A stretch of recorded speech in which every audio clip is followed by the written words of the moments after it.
Session 9. I'm wondering if I need to check and see if I'm behind uploading stuff. I think I am. Maybe. If you're talking about videos, you're up to session 8. Oh, so I am caught up. So you're good. All right. Well, there you go. Yeah, videos. And I got to get all kinds of stuff sorted out otherwise. All right. I know this because I'm the guy who puts YouTube links into the recaps. And I am. Yes. And we're hugely, I'm very thankful for you to do that. It is very. I should have gone. You go for it all. I do. You know, on the one, I should have gone back and looked at and listened to the end of the last one, and I usually do. And this time I did not. But we were, if I'm not mistaken, trying to sort out what we were doing with the last sort of fellowship thing. I think that the people of the air were doing. Yeah, so I can read off the recap. We Yeah. had 3 options that were presented to us, which is the pleasures of a nomadic life, where there's a community within an hour's walk. Lost histories, where each player learns a single close secret and can use it when the time is right. And then elven hospitality, which is that 2 javelin throwers would come with us. 2 members of the fellowship here would each get a bond with one of them. Yes. And so the question was, we collectively get to choose one of those. Which one is it? Yes. This has, ironically, required a lot more thinking than, I guess not ironically, but just required a lot more thinking than I originally anticipated. So, let's just spin that up where we left it, because I don't know there was a lot of conversation about it one way or the other during the week, or if there was, I missed it, which actually would not terribly surprise me. So, what say you? Well, there seemed to be a lot of favorable discussion around the having the community near us in some fashion. I'm not as enthused about that myself, but I seem to hear from several people that sounded really cool. The logistics of it were a little weird, but that's my main, like, it as Mike pointed out, and I think rather cogently or succinctly, it changes a lot of stuff with the world, sort of, or at least it changes something fairly significant. Which, I mean, this is the story of the Fellowship saving the world. Things should change, so I'm okay with that. It's just a good thing to know that we're doing. So I guess my question, Dave, would be, is you're not a fan of the option because you like a different option, or is there something else? I guess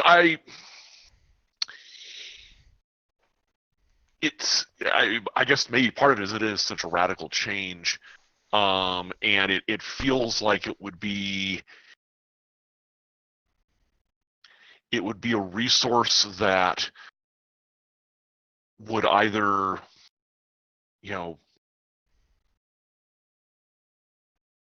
I don't know. I guess it feels a little bit like, if the and again, I may be stuck in that Tolkien mode. Yeah, but if the Fellowship went marching along, and half a day's journey behind them, Elrond sent a battalion of Elvish warriors. Except they're not real. I mean, they're not warriors as such. But I understand that. Yeah. And I mean, but it has that kind of, it's a big additional resource potentially, which isn't necessarily a bad thing, but would either would feel like it could be a crutch, or that we would be making a point not to use it because it could be a crutch, and therefore then what would be the point? So I'm getting very meta about it just from my own personal reaction, but I don't know that I can express it in a coherent fashion. I want to try to tell you something that I hope will kick you out of thinking of this strictly in the Lord of the Rings sense. Oh, I know, but go ahead. We are not fighting the Dark Lord Sauron. We are fighting basically immortal female Donald Trump. Hey, I I mean, I mean, want you to stop and think about this. This is a force of evil that people don't really, fully latch onto the idea of it being like a real thing. People are all kind of in denial. It has brought down, empire after empire, good or bad, and it just keeps perniciously expanding itself through the world. And at this point, we're trying to get people together to believe us and then act on this. We don't even know exactly what it's going to take, but we are essentially fighting the forces of corruption. So it's not a literal evil bad guy who's got a tower and a giant lidless eye and all that stuff. We are fighting kind against of that which everywhere. destroys community, and for that reason, I thought it'd be neat to marshal a community. I can see it. I mean, we've Yeah. talked a little bit about this. So I want to point out two things. One, it's entirely, from my point of view, uh, these guys are very much at a pupae state. Like they're at a state where things could drastically change for them. Um, so they might, they're the wagon train. God, Tolkien. Not to go back to a Tolkien thing, but they're the train of Waynes behind the vanguard kind of thing. Uh, Or another way to put it is who saw Battlestar Galactica? yeah. I mean, There's one Battlestar and 49 other ships. We got to protect them. yeah. Which isn't great. The whole we got to protect them thing, but these are nomadic people, and they have always followed X. X just got dropped out of the sky. So now what? Now they might not then say, well, we shall follow the Harbinger for the rest of all of our days, but they could very easily say, we will follow the Harbinger for now, or the Orc, or probably not the Orc, given the way given the way things shook out last time. Probably not going to go. And now we'll follow the Orc. That seems counterintuitive, but they might be like, you know, uh,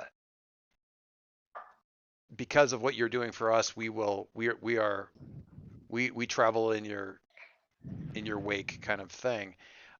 With that said, Actually, I have another suggestion that well, would be even funnier. let me finish this one bit because I do want to point this out. That's a vote or not a vote, a facet of the pro side of things. It's from my point of view, from a story point of view, a believable thing can be done. Let that be said. To flip that, not to the unbelievable side, but another way of doing what we want to like, because I don't want to speak for Bill, but I mean one of the draws here is to have the community around to continue to interact with some characters that we've established that we like, both in the human group and in the group of the Taksat, the people of the air. Um, it's handy. It's neat to do this because we can guarantee they're going to be within like a couple hours ride of wherever. Uh, but there's nothing to say. We're all co-authors here to say, could we conveniently run into these guys? Not because I need help, but because I need to run into them, or I would like to have a scene with Sakura, or whatever, because they are nomadic. So even if we don't make them our thing, they don't necessarily go away. We just aren't. They aren't quite so much like immediately to hand, um, if that makes sense. So pros and cons, just throwing that out there. Margie, go. Well, mine was actually kind of close to that, which would be I think it would be really funny if they were sort of, you know, pacing us in some fashion, but at least at first we weren't really aware of it. If you're on mute, Sorry, you're mute again. Margie, Yeah. Margie, Mhm. everything that so my point is really quite close to that, and right then the battery for my headphones died. So if you would start from there, Okay. that would be awesome. So my thought was, if they were, following us, it would be somewhat amusing if they were actually, pacing us at a distance, and that at least at first we weren't really aware that they were there. I like that. And we just And sort then of Dave started to say something, but he was on mute. Yeah, I was going to say, and every time we turn around, they're all standing there, but they're all looking up in the air, whistling innocently. I mean, that's probably taking it toward, yeah, Yeah. that's taking it in the direction of Adventure Time. Not that there's anything wrong with that, but maybe not the direction we're going. So it's honestly, I'm good either way. It I just, we should. But and I think also, I mean, while it's less exciting, the second choice seemed to be the bits of secret lore that you guys picked up.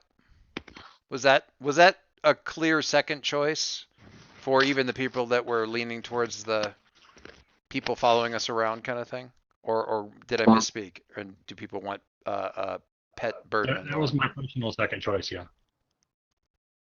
That would James and Mike have been That'll very probably be my quiet about second. the whole thing too. So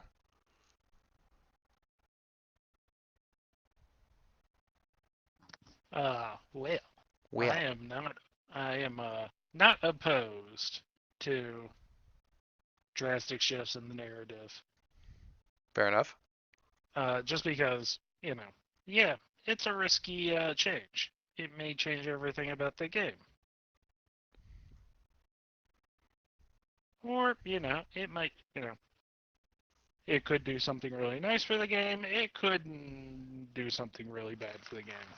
But any decision could do that, really. It's hard to judge what effect it might have resource-wise because we honestly, and it's because of the pacing of the game and that sort of thing.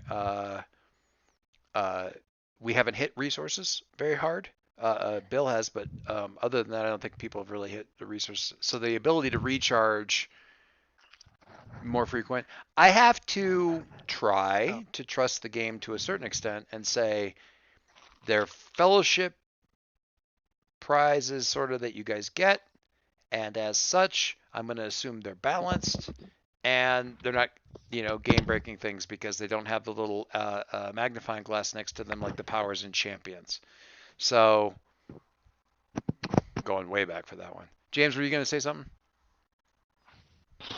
No, I'm good with. Do you have a preference? Stuff.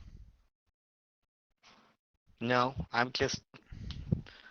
I really only cared about the. Didn't we do the? We did the one Sorry, for the Red Valley people did the thing where we get an extra piece of gear. yeah, that was the one thing. And the bird people one was like I picked up some lore. Probably the ones we seem to be leaning toward are either we each picked up a bit of lore or history or knowledge or whatever that we can pull out of our pockets at appropriate times, or we follow the people around, or the people are sort of following us around. Yeah, I don't really have a preference. Okay. Well, Bill's in favor. Mike's not against. Margie and Dave, what do you think?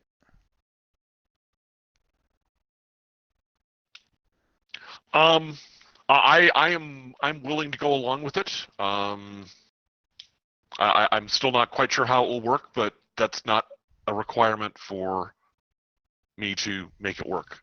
I see. Okay. Margie? I'm leaning in the direction of let us be brave and see what happens.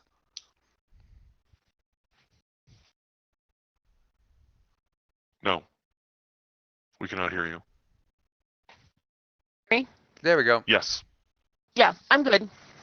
All right. Let it be noted then that the Toxot, and we may, yeah, let's let this come out in play. They're not going to immediately announce to you guys, oh, you guys carry on. We'll be about a day's ride behind you or whatever. We're going to take out soon. I do want to say I also like the idea of them being like a couple of cats that are sneaking up on us, and we turn a Logan and they freeze. No, that's if we get the catlings to follow us. Oh God, It wouldn't be that subtle, I don't think. no. But yeah, Oh, ho, ho. but we. Anyway, The only possible conclusion to that, Dave, is that their impression of the cats not being subtle is based on their interaction with you, and that really says more about you than the cats. Or I Caribus. feel horribly offended on behalf of my people.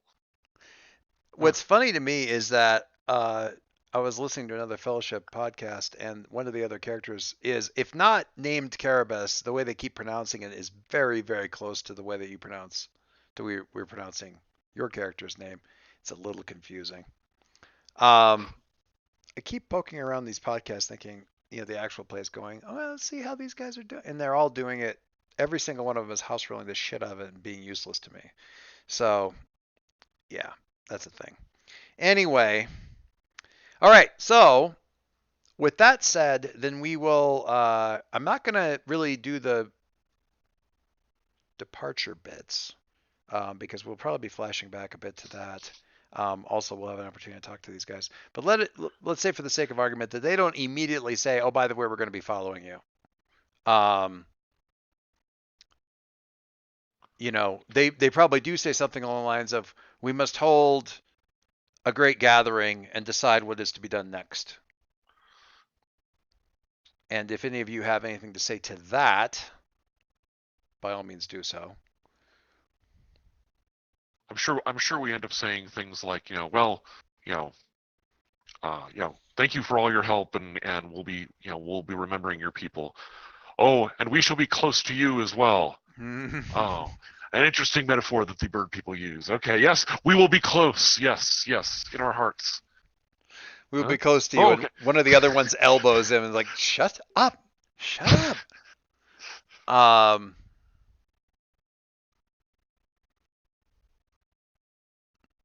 Yeah, that's interesting.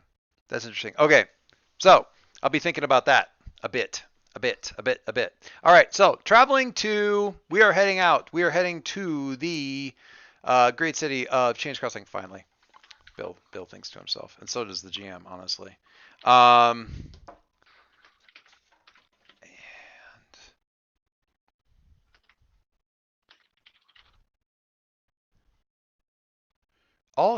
here I keep pronouncing right. Null-res I don't.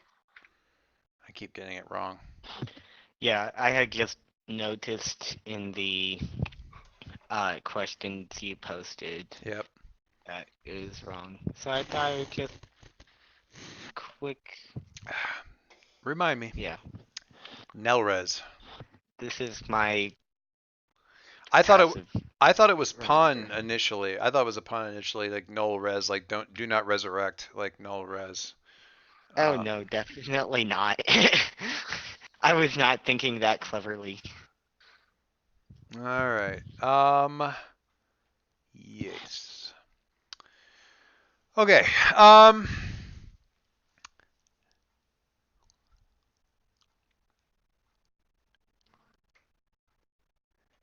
So as established, this thing is up in the mountains. I say as established because look at the big pretty picture. And the trip is a trip of some miles. Now I've gone back and forth many times with regards to how to manage this thing and do a long journey or do this thing. We wanted to engage the rules a little bit more. The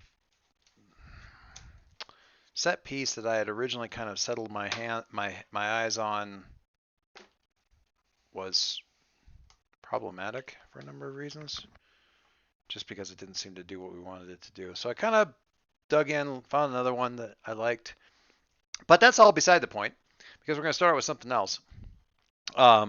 Hence the questions that I had posed over there, and I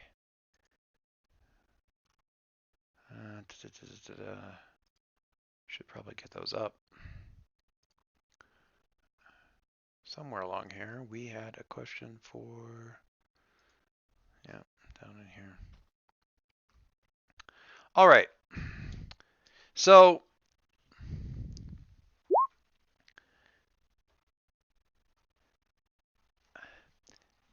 I'm gonna ask Bill for something here. You had done. I think it's funny that I keep referring back to this piece of art that you are personally said very negative things about. Can you find the link to that the drawing that you did of like the multiple layers levels of the world kind of thing? Where was that at? I know at least it's in some of the early first few No, I know where it is. I'm getting it now. recaps at least. But Was it in the recaps? Okay. All right. I know I copied it into one or another of the recaps. but- Mhm. But I'm sure Bill has it at hand. It's linked in Roll20. There's a bloop of having it to hand. I find this thing just terribly useful. Now, by rights, we've got the lowlands, the midlands here. By rights, the mists generally stay in the midlands. They should. They don't always. They don't, as a general rule, behave in a terribly predictable manner.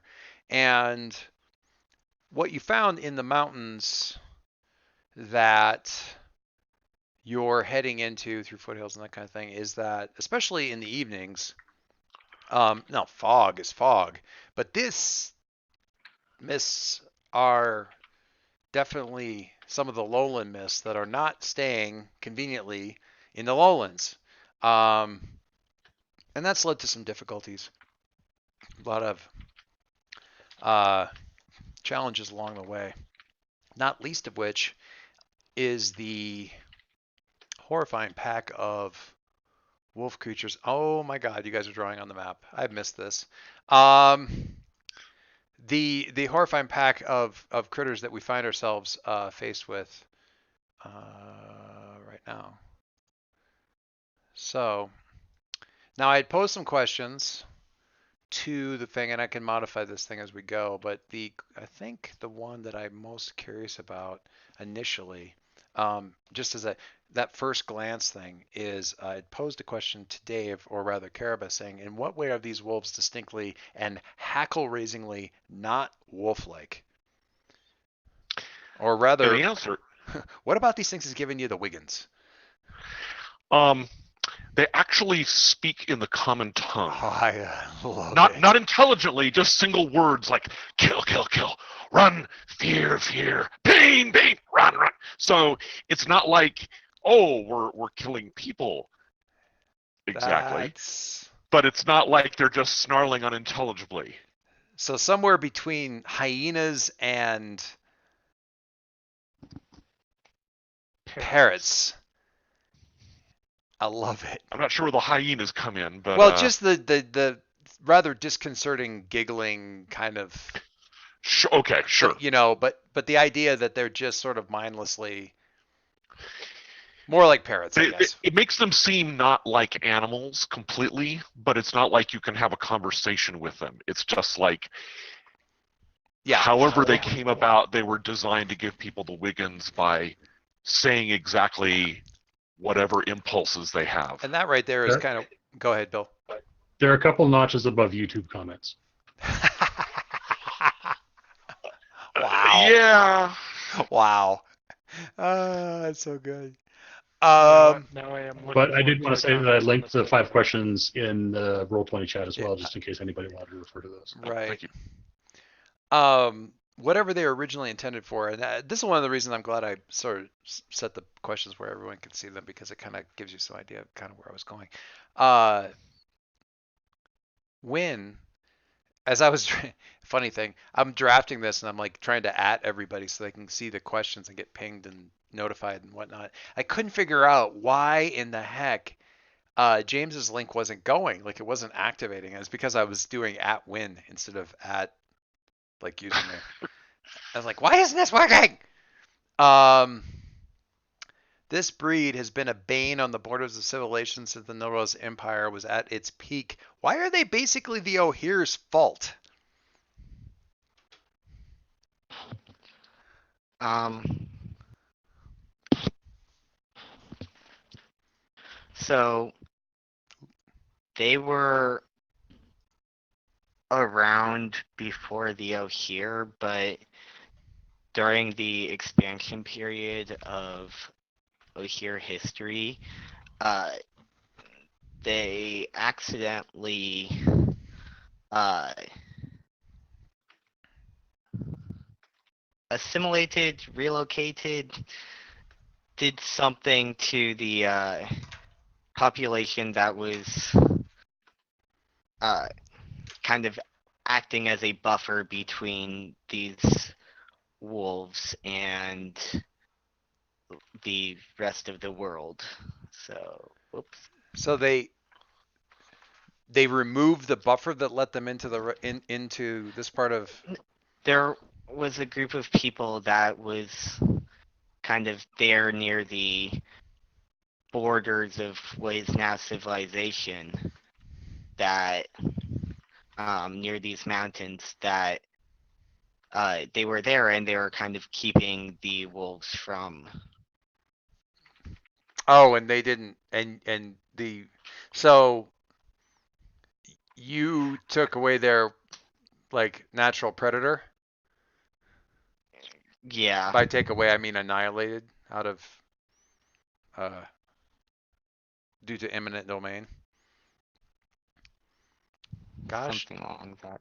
gosh darn colonialists. See, I was thinking like, oh, the Ahir needed some guard dogs for the border. Let's uplift these wolves a little bit, and you know, leave them. It'll be Yep. fine. I'm sure nothing will go wrong. But no, I like this too. It's like, oh, there's this one group that's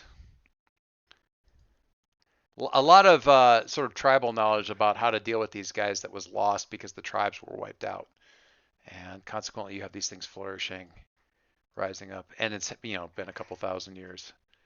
I like it. I like it. So Kind of like almost every time that humans tried to introduce a species to take care of a species. yeah, yeah. Except in this case, almost like we're just what could be wrong with removing all of X? Frogs are Or annoying. introducing. Well, we'll introduce Y because they make great hunting, Yeah. and they look pretty, or they look pretty in our garden.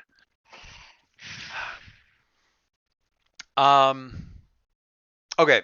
So coming up on dusk, coming through a fairly otherwise innocuous valley pass through one of the earlier ridges of the mountains, probably 4 or 5 days out into the journey before you've really gotten too bad, and the mists have come in, and you're finding yourself pretty well. Well, you had kind of thought that you had gotten far enough away from these things, or really not. You definitely there was predators around, but they're not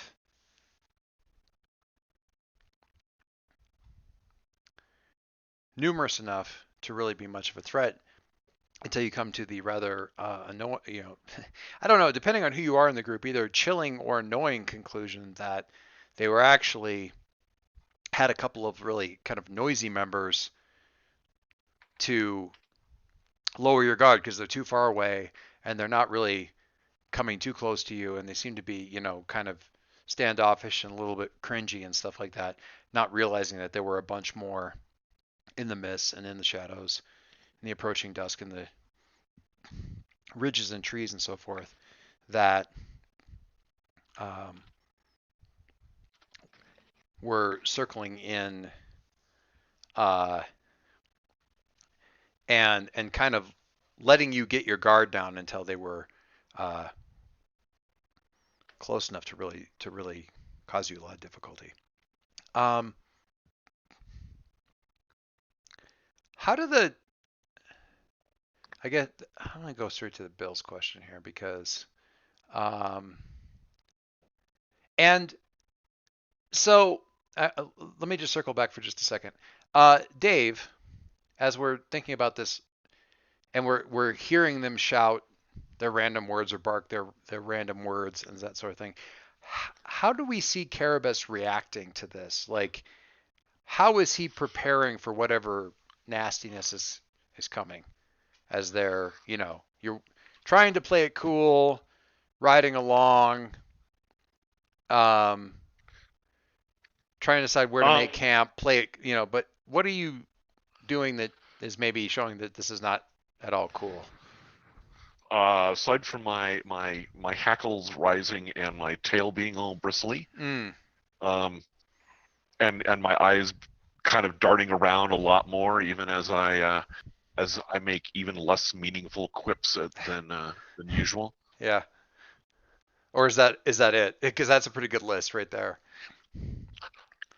Look at those pine trees! Aren't they interesting pine trees? Rather dark underneath them. I wonder if that's native to the pine trees of this area. The darkness underneath them. Did you say pain trees or pine trees?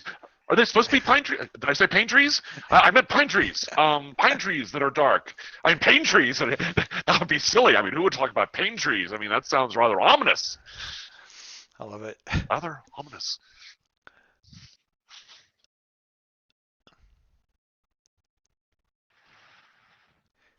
How is Win proceeding? Is there anything really that noteworthy about what Win is doing here? Is it a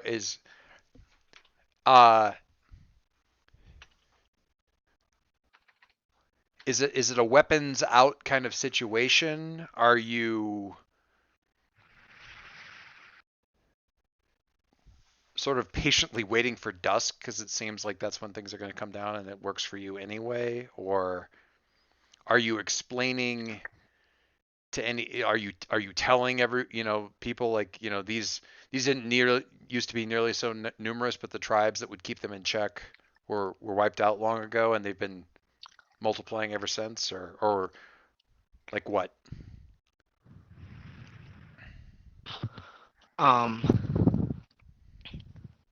The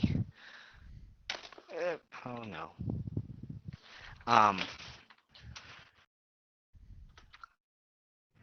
I feel like coughing. Oh no. Nah, it's holdover from when I was sick last week. No, so I feel like I wouldn't know as much about them. I was never stationed this far up. I see. All right. So I don't think I wouldn't have weapons out. Okay. Simply because I can move fast enough that if something were to happen, the weapons can come out. Right. They're not necessarily. You're not necessarily treating them like a like a major threat. They're a threat, maybe, but not like we're about to enter battle or any of that kind of stuff. Not this exact moment. Variants, how are these things dealt with in the Tuscan Empire? I mean, their ability to, whether it's coincidental or not, their ability to fiddle with the mist and that sort of thing is obviously troublesome and dangerous, and not to be allowed in civilized areas. How do the orcs deal with it? I mean, anything that has command over the mist or anything like that, a drummer or two would probably be sent out with a hunting party. But they handle the way they handle a lot of like really big dangerous predators, which is one orc deliberately wounds themselves, separates from the group into some kind of low-lying area, draws the pack or whatever predator that they're trying to deal with, and then the other orcs converge on them. So I'm going to ask this question. It's a great privilege to be bait. And if anybody asks Virens about this in character, he's going to look directly at Carabas after this and be like,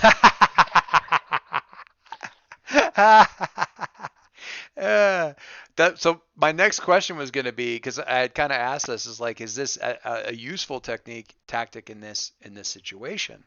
Probably not for us, not deliberately. Yeah, because if so, my next question would be like, who's wounded and like sort of limping into a clearing or something like that to draw these things out, and playing the wounded bird thing. Man, I have to say the irony of having Carabas play wounded bird after hanging out with a bunch of kids pretending to be a wounded bird around him is delicious.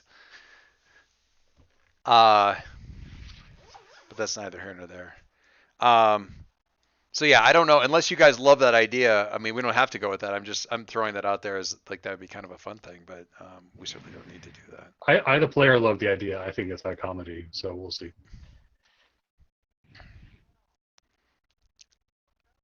I mean, so here's the thing. Let's talk nuts and bolts about this thing, because if we look at these critters, and we scroll down past the scary wolf picture, they are a group of pack hunters on the prowl. They are a gang, which is to say there's enough of them to act against everybody at once.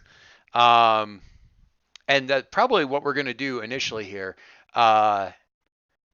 is have them act against the group at once, having surrounded you, and then kind of going to there's a couple weird, funky limitations about this. When this enemy is destroyed, the stat's damaged, or it's their only stat left, replace the gang with 2 groups of this enemy. This stat can only be damaged by dangerous or area attacks, which is me kind of going, Rowan, what do you do? I had thought, okay, you're surrounded, they're leaping in, everyone's got to deal with that thing. Rowan's got to move. That's interesting. But we can, I guess the question is, does anybody want to be bait so that I'm not attacking everybody simultaneously? It's cool either way. So How intelligent do we think these are? More than, I would say, more than your typical pack of wolves, but not a lot more. So if we threw some blood on top of the stone ferret, could we use him as bait? Whoa. I already volunteer distribute. I like that. Rowan's willing to be bait, but not his pet. I just assumed that they couldn't do anything to your pet. That's all. Because I mean, he's. yes, but no. I wouldn't suggest that because he's my friend. I actually have the way that Carabas would get talked into this. Oh yeah, I'm loving to hear this. So by all means, continue. If Varens explains this, everybody's going to be like, people will probably involuntarily look at Carabas for a second, and they'll be like, no, yeah, but you're sending in the weakest to be picked off, and Varens will say no. The one that we send in alone is the strongest, because they must hold off the attack of the entire pack until the other hunters arrive.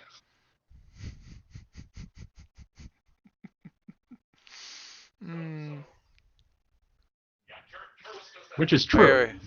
Dave, you're not mic'd up.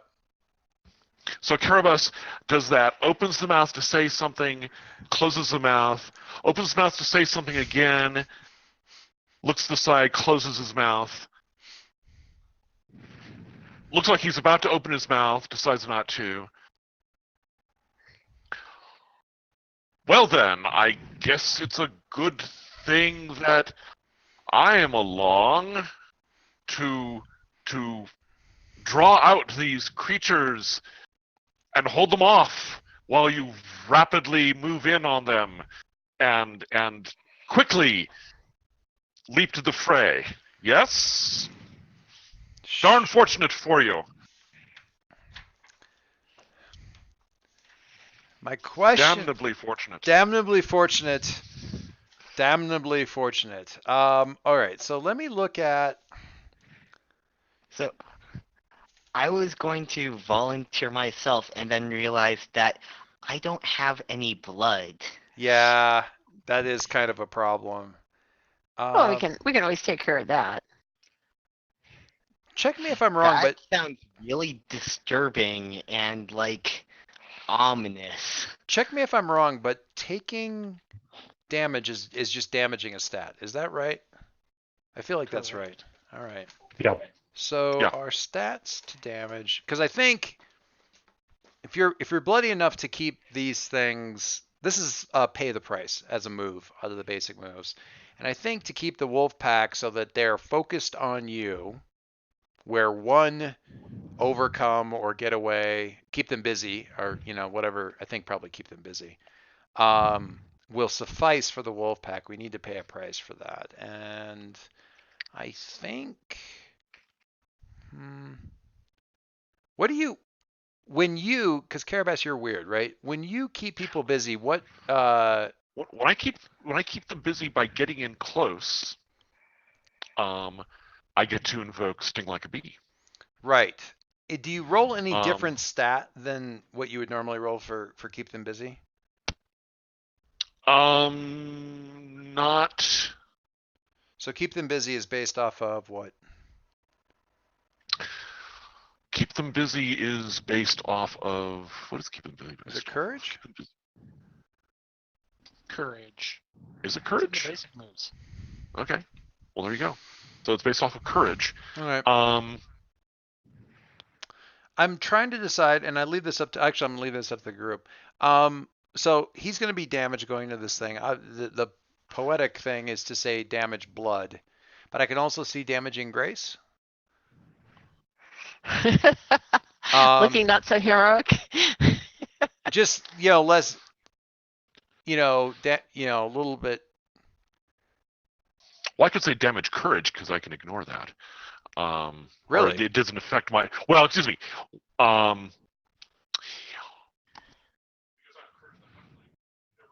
I'm not hearing you. Even if it's damaged. Yeah, you cut out there for just a sec. Say that again. Okay. Oh, Because I courage have of- courage of the halflings, I'm never in despair when rolling courage. Even if it's damaged. Interesting.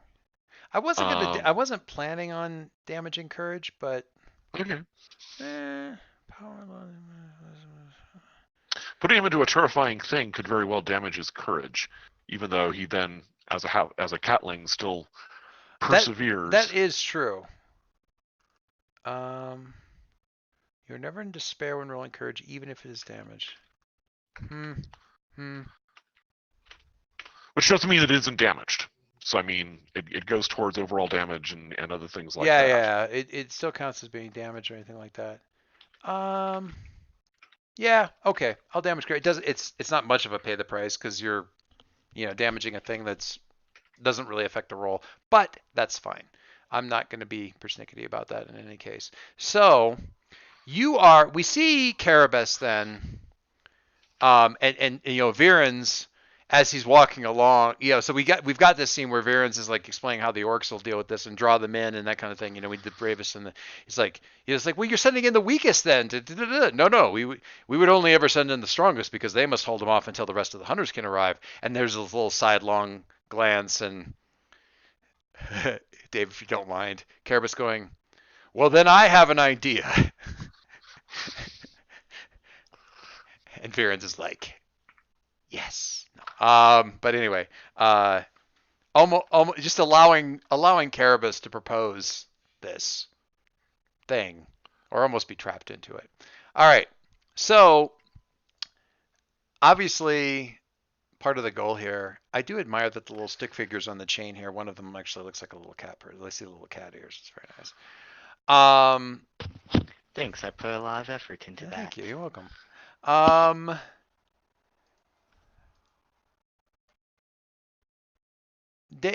Carabas, when you act as a distraction or to buy some time, tell us how and roll courage. So we have well over, you start counting eyes and you decide that is really a bad idea. And these things are barking, kill, blood, struggle, flee. and there's like the long growl. Tear, Yeah, rend, yeah. claw.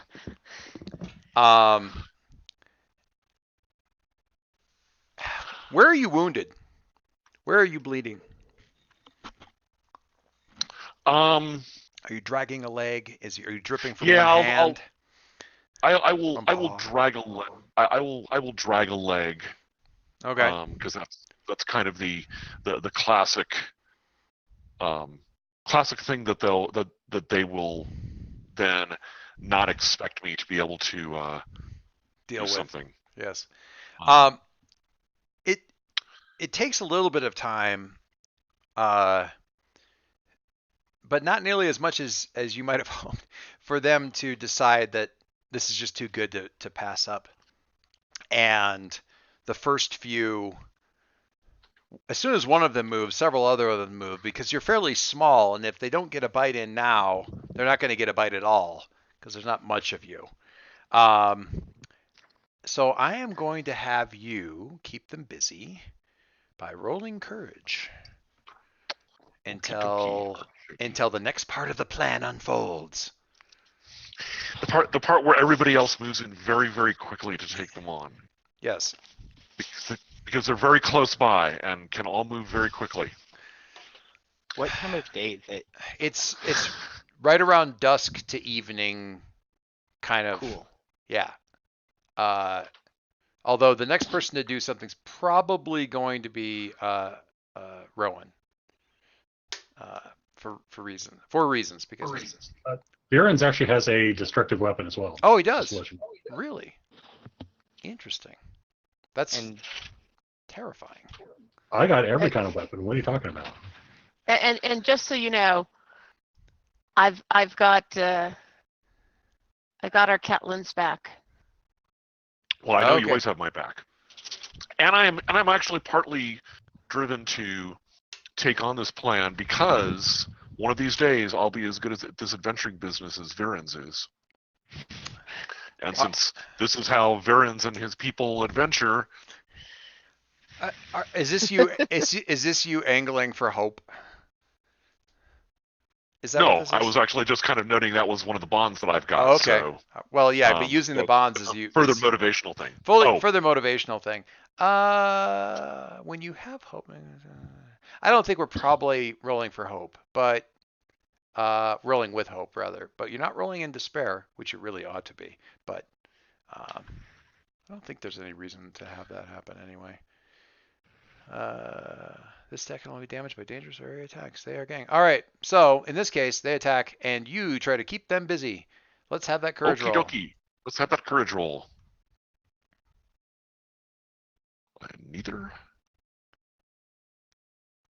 I succeed partially. That freaked me out because I was like, rolls courage 2. I'm like, what? No, your courage is a 2. Gotcha. Yes. All right. So keep them. And I will note that does trigger my sting like a bee as well. Right. So I will have to do something with that. On a 9 or lower, they will retaliate you when the time is up. Against you when the time is up. But you do buy some time, and their attention is all on you for now. Tell us what that looks like while I'm pulling up the sting like a bee. But in general, how are you keeping them busy initially, keeping the pack as they're rushing into you to feed? Be as awesome as you like. I am going to rush in amongst them and use my smaller size and fleetness of foot to kind of move in between them, get them tripping all over each other in trying to get at me, and keep them from launching a concerted attack on me. Complete with even the they all dive on top and I kind of sneak out from underneath sort of bit, but it's mostly kind of diving in and amongst between them, so that they're all running into each other and tumbling over each other and thank you, Bill, and being distracted by each other. That's good, Bill.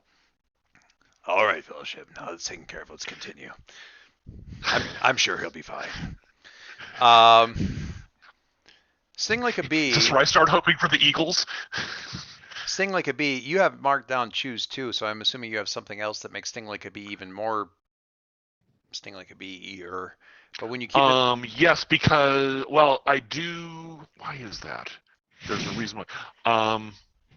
Why is that? when you keep them busy by getting in close to someone larger than you on the 7+ Why choose did I one. write? Why did I write choose two?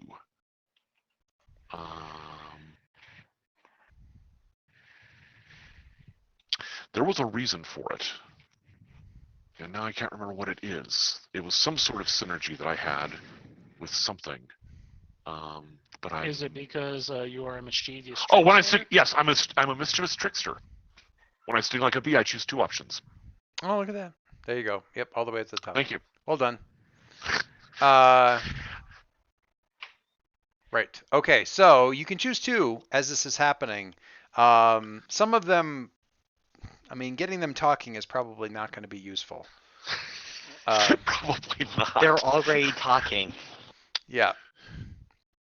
I don't think Yes, that's the problem. thinking fast may be useful. You may be able to steal some. Listen, we maybe start with think fast. I'll give you something maybe to work with.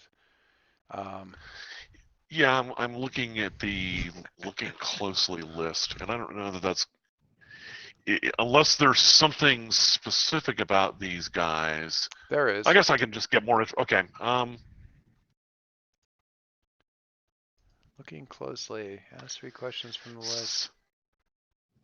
I think it lets you ask one question from the list. Yeah, I get to ask a question from the list. Yeah.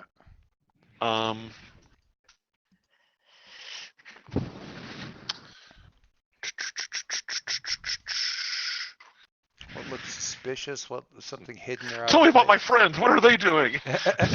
What will they do next? No, I'm looking very closely for them. Let's see. Now, dealing with these guys. Is something hidden or out of place? What looks is- suspicious? Yeah, I guess maybe that's it. I have the sense from kind of the lead-in that you had that it is a little bit weird that these mists and these creatures along with it have been, Dogging you. rising up into the Midlands and dogging us, so to speak. Yes. Yeah. Is what about this is kind of hidden or out of place? What looks is there something what looks suspicious? As you are dodging about, leaping over, using them occasionally as a springboard, and that sort of thing, you spot on one of them, not one that you got that close to because it was the largest and the fastest of them, and he's not charging in, he's walking in. The glimmer of like metal or a jewel or just a flash of crystal at the throat, the kind of thing that would lead you to think, oh, dog with a collar kind of thing, because some domesticated wolfhounds you've seen in some places and things like that. In the dusk, in the evening, it seems to be slightly glowing, or at least it's catching way more light than you think it probably should in this area, almost like a cat's eyes. And that does seem to be something that's hidden, out of place, and suspicious. Hidden out of place and suspicious. I don't suppose it's close enough that it's something small that I can steal for my second sting like a bee item. Sure. Yeah. I think so. Let me think. Yes, probably. Very likely. Yeah, that's your sting like. Let me look at the sting like a bee. I just want to see what that's going to do. You get them chasing you. Steal something small from them. Yeah, I think when you keep them busy by getting in close. All right. Yeah, you can get them to chase you around, and you. Yeah, the only thing I'm going to lay on that is because of the way the roll came out for keep them busy. The result there is like they will retaliate against you eventually once blah blah blah. That retaliation is probably going to happen next. Okay. Because you're not going to wander too close to this dude without badness happening. But that sort of like lets us put a little punctuation mark on the end of the whole exchange and say, well, that's all tied up. So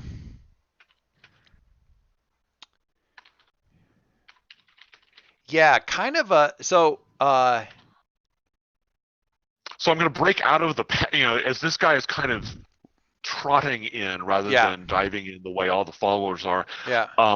Seeing this, it seems important enough that I'm going to sort of break out of the random patterns that I've been doing, and kind of get close enough to him to try to get this thing, even if that means I'm probably going to take. It's a more predictable move, and I'm probably going to take some sort of a hit from him. Right. Hopefully not so bad that right. they're all on me before.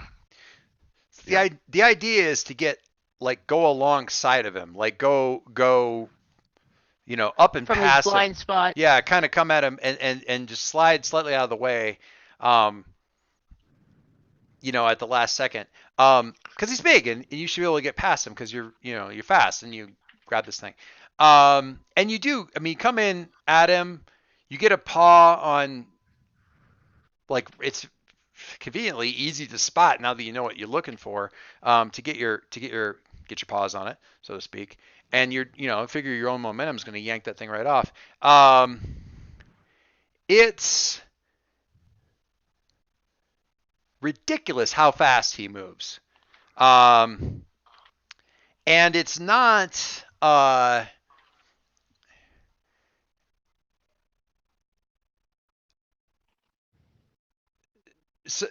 So there's kind of you start to go past, but he manages to get like really sidestep into your direction of your movement, and just kind of charge with his shoulder right into you and kind of knock you backwards. I'm assuming the cats are being the cats are cats are being troublesome. They're picking up on the tension of the scene. I see. So that you get knocked like basically just head over heels straight backwards away from this thing.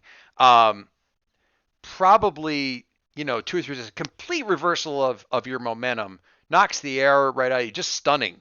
And you're rolling, and he's kind of like, if you've ever seen a dog kind of chase a ball in the dirt, kind of like bounding after you, and the claws are like, I mean, they have claws. They're not like cat's claws, but there are still, claws. Are kind of like raking along your back and sides, trying to pin you down, and you keep moving, but that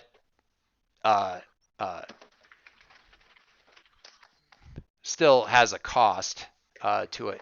This time I actually will damage your blood, but as this thing is happening, and they're all kind of, the wolves are at the same time scattering away from this because it's like, oh, the big guy's going after this thing. We don't want to get in between him and anybody else because that's going to not go well for us either. So there's a little bit of a space. They're moving, but they're all looking at this. And it's then that we see our backup arrive, because they're all in the face of Carabas. And you've got this thing in your hand. You won't have a chance to look at it, but you do. I will immediately tell you it's warm to the touch. Rowan. Yes. Who amongst the Harbingers, if you're feeling paranoid, could have set these things in your path? Well, as far as mages who are capable of, there are quite a few. However, the one who would be most capable of it would have been one of Rowan's old teachers, which would have been Rashawn Beastlord. But this doesn't seem like his style. No, there was another person that Rashawn trained, and this seems just like their style. How is And it the style of one and not the other? The teacher would be. How would he have done it differently? oh, like he would have just turned into like some massive beast like down in the mist and would have just ran us down like that. These things, this other maneuver though, to send a pack of Yeah. relatively dumb animals with a few special little powers and stuff like that. That's somebody else's thing. And who's that? Myra Heartbeast. Myra Heartbeast. And let the scribbling begin. Um, Their names are in my sheet awesome. because I have a list of all of the named Harbingers so far. Lovely. Great.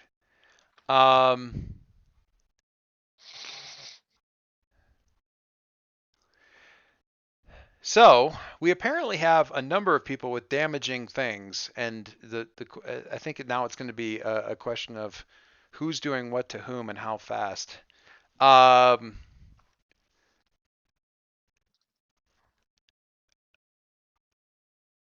Yeah, I don't know how to. Everybody roll initiative. No. Hey, Bill, do you mind if I get this one? No, please go ahead. Okay, Rowan, there we go. arrive. So, I feel like, as Karabas is like down the ground, getting scratched up by these wolf things, this would be a perfect time for Rowan to appear on the shot, and he's finally got the axe out. This axe that we've seen him carry and really not even reach for up until this point in time. Yep. Loose it out of the belt, lift it up, and then just sort of like swing it into the air. And so this I axe would think- be I'm looking down at your the gear. so it is the Forest Fell axe. It is dangerous. Where is So that? so It's in my gear. It is the third item in my gear. There we go. I see it. So yes, Margie. No, I can't hear you. I Sorry. did hear you. There we pause go. and unpause. So does Karabras have armor, and how does that work in his current situation? Don't think he does, or does he? I don't know. If he does, I don't know. I did not know. Here, I have a trusty pay. I do not have armor. Okay, never mind. Theoretically, like it's a use thing. You kind of go, huh, and then you don't take the wound. I think the injury. Mhm. Yep. So instead of marking a stat, you can mark armor. Yeah, it gives you more stats to Mhm. to blow off, so to speak. Okay, so I think the axe alone doesn't give you advantage to let you. No, but Karabas keeping him busy does. Karabas keeping them busy absolutely does. So you can go straight to finish them. All right. Now, so the kind of the finish them, as you are more than aware, there's options there, like sort of what you're doing. If you're just trying to kill them, that's blood.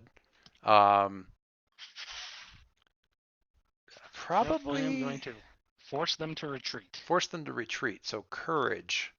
Yes. A lot of swinging, a lot of like massive damaging swings and all that other kind of stuff. The kind of things that just make it really clear I am a threat. Kind of. A thing. So the thing with the axe and why it's so dangerous is Rowan's just had like sitting at his hip this whole time. Is it collects breezes, Oh, okay. and it's just been collecting wind for a couple of months, and so now he's just taking that and just being like a foosh. The Nice. tag here. Where's the little tag thing? Where are the little equipment tags? Because dangerous is dangerous to kind of everybody, right? Dangerous is Not everybody, but dangerous attacks are like area attacks, but they always cause collateral damage. What that collateral damage means is up to you. But I will just note carefully that I'm kind of right there at ground zero for this massive wave of energy slaying attack. You may be. no. It's not a massive wave of energy. It's like a localized tornado. Ah, okay. That's not better. I don't know. I waited till you were on the ground. You're fine. I think. Probably totally fine. Okay. I'm trying to figure out where. I'm trying to find the tags thing. I can't remember where it's at. I thought it was towards the back, but now I'm not seeing it. Doesn't really matter. Nope, it's On the short 2-pager, it's like the last thing there. So Oh, tags. Yeah, look at that. I had it all scanned and everything. mhm. Ah, damn. That's dangerous. Area attacks to everybody in a group. Dangerous attacks are like area attacks, but they always cause collateral damage. All right. Well, duly noted. Got some thoughts there. All right. In that case, let's have you roll your. Is it courage? I think it's courage for that thing. Mhm. I'm looking to see what So, Dave oh, just wait. linked there. If you want the actual page for dangerous in the book, Yeah. 35. That was way too far ahead. Oh, sorry. Sure, it's right next to the moves and stuff. All right, have at thee. Let's see how this thing goes. I want it to be clumsy and dangerous. That makes it even better. Oh dear. Oh dear. I think I'm gonna have to. I'm gonna have to Jedi dark side this. Give me just a second here because someone is assaulting me from behind. So There is a reason why Rowan is our mage and not our knight or something. wow. Two, and a 2. That's good stuff. So I'm nothing if not consistent. I think so. As you say, the axe has been storing up wind and breezes for months, and as you pull it out of its sort of boot that you keep it in, it's just this howling wind, that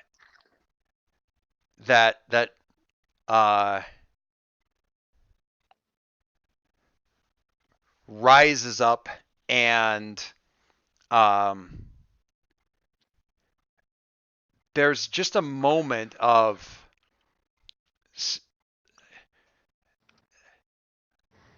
the eyes going wide and the eyebrows going up, like when you realize you waited too long, like you stored up too much, and this is not going to go at all as planned. Yeah, this is gonna go sideways, badly. Give me just 1 second. We are gonna do damage this. That's not gonna be a problem. So give me just 1 second. I'll be right back. Ooh. I think the image that you linked, Bill, may be more appropriate than I had been hoping it would be. Oh, that one as well. Like the first one. The cat tornado. The cat tornado. I think we're going to go with both. Really. Thank you. But Mike, or Doyce, there's a suggestion for maybe an interesting 6- result in I saw chat as that. well. That is an interest. I am very interested in this escalation. But I'll leave that up to Doyce when he gets back. I'm afraid that the last one, the cat looks too placid and undisturbed. See, that's where Carabas reached into his pack for some type and was just like, I'm never going to use the rest of this. I may as well just take it all. It's halfling courage. That's another word they use for pipeweed.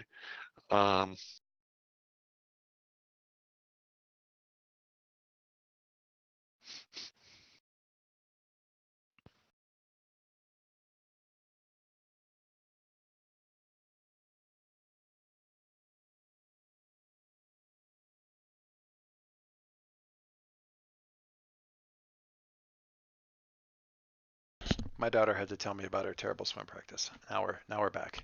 All right. Okay.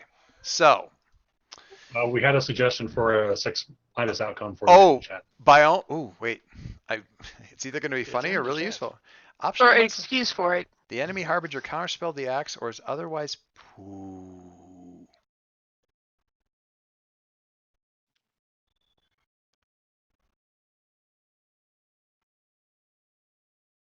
I mean, I was just gonna have everybody damage something while the tornado goes out of control, but ooh. I mean, this way it keeps Rowan as an actual competent mage who knows what he's doing. That yeah, no, I was planning on having the attack like have devastating effects on the wolves, just also on other people because it's, crazy. But I like that a lot. And yes, counterspelled the axe. Okay.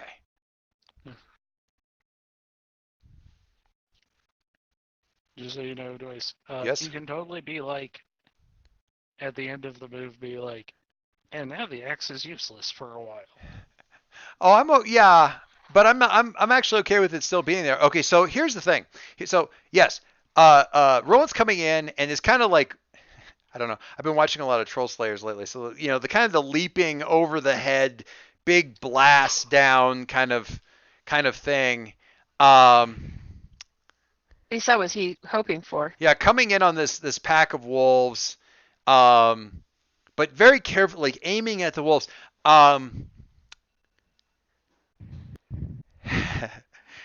Carabas, the teardrop agate on the chain in your hand pulses. You're breaking up a lot for me. Am I? How about anybody Not else? here. All right.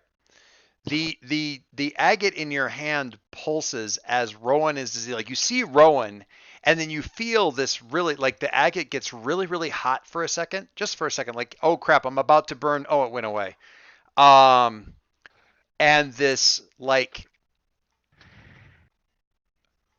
wall hemisphere, whatever, of force extends out away from you. It completely passes over the wolves. But meets Rowan as he's in mid downswing, and the like very like it was expanding in all directions, but when it meets Rowan, there's just this like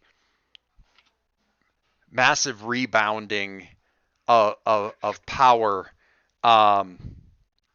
It isn't exactly a flash. The best way I can describe it is if you guys have ever, I mean, most people have, if you've gone to fireworks shows, the big boomers that don't have fireworks that go with them, but you can still see them in the air.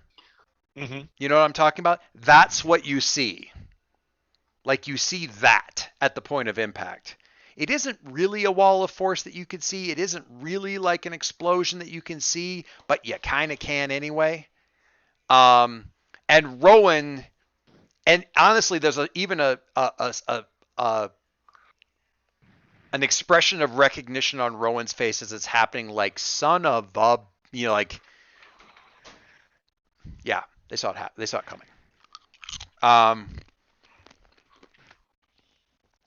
And Rowan goes like, just gets all of that energy redirected to knock him back into the tree. Rowan, into the trees a bit, I think.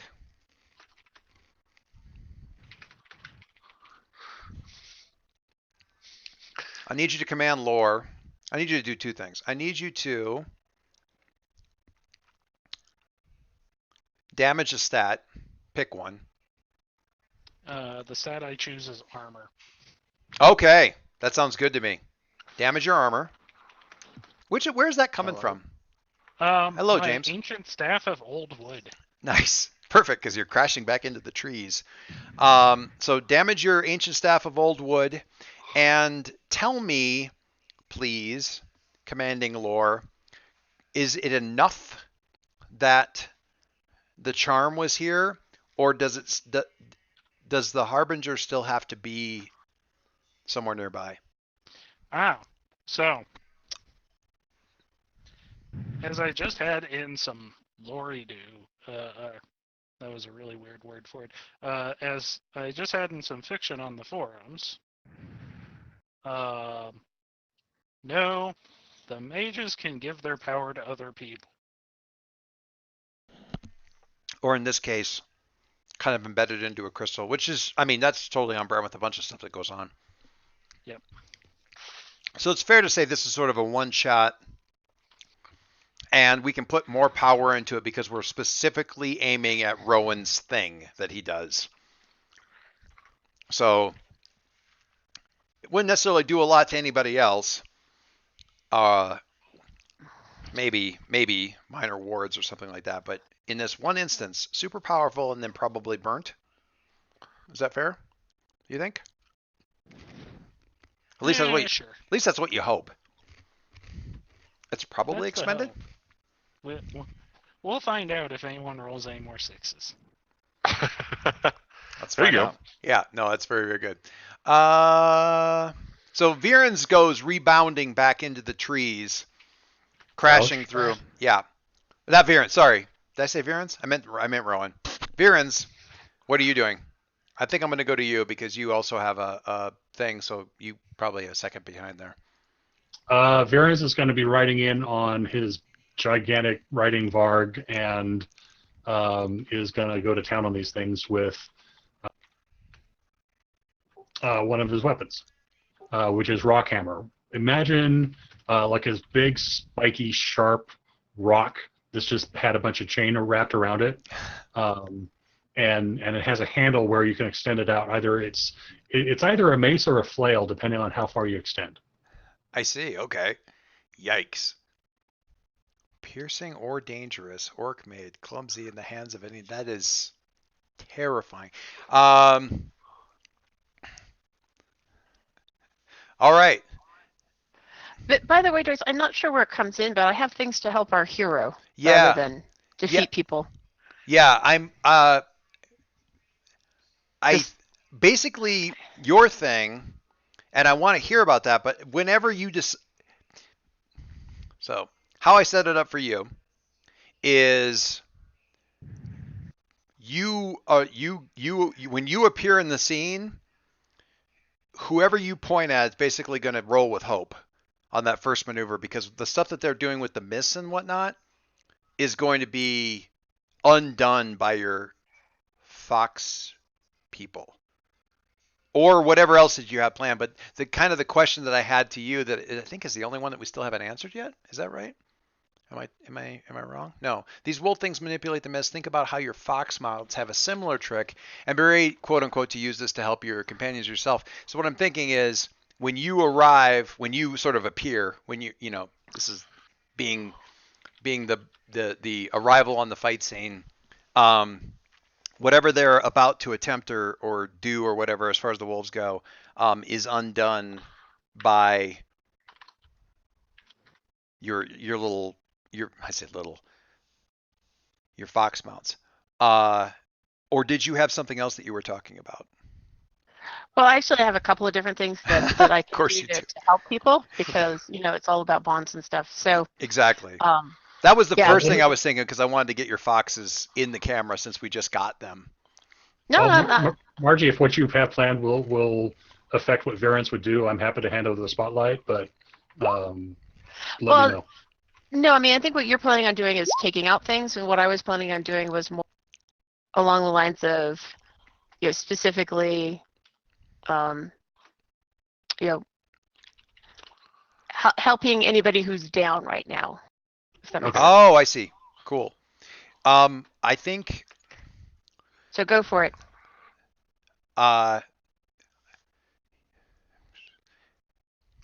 Meta Joyce, level. you have something or No, just meta level. I want to share my priority list. I want Virens to be able to do his thing. It's dusk and dark, and I want Wind to be able to do something cool with that. and I want and then yes, absolutely having Anne come in to save our hero Do something sensible. is do something sensible is awesome. Does that sound good with everybody? Because if so, I'm going to go straight to Virens for this one. Yeah, sounds good. Works All for right. me. I think we don't. Okay, let me put that a different way. How do we give you advantage, Virens? Because I don't think we have it right now because of what just happened with I Rowan. can mark off one of my companion stats to gain advantage. So that's the amount that I'm coming in on. Okay, so what do you what I'm marking Great off Claw? Cruel Beast. Yeah, so under companions, under Great Claw, we have 2 stats. Right. They go for the jugular. Love So it. we're marking off Cruel Beast. Mark it off Cruel Beast. That gives you advantage. I love this because he comes in and he's ripping and tearing, and you've got this absolutely obscene chain wrapped boulder with attitude, just smashing left and right. And the best part is that he may not have fought these particular creatures before, but knows the stories, which means he is swinging in places that he would be vulnerable to attack, even if he doesn't see a wolf there, because the wolves, when the mist comes, may not be where they look like they are. Yeah, they're not exact. I don't want to make them like blink dogs, but there's a sense of that. Like I wouldn't say like actual teleportation, but I no, feel like there's some like disorientation kind of involved here. absolutely. All right, so let's. I think we still are.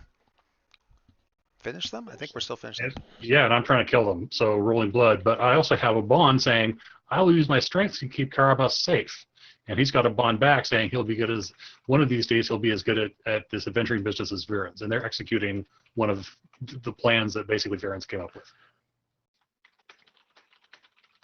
So does that qualify for hope? Hey, it's easier to answer if my mic is actually turned on.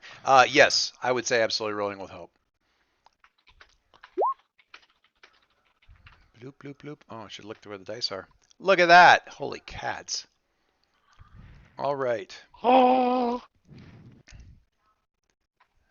Oh my god. Okay, that's a 13 on the thing. So now I'm getting. Ooh, okay, get up the wolf thing.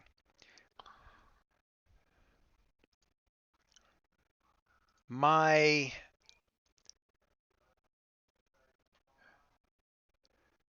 my RPG instinct. I don't want to say my role playing. It's my RPG instinct is that you're trying to kill them. Roll blood.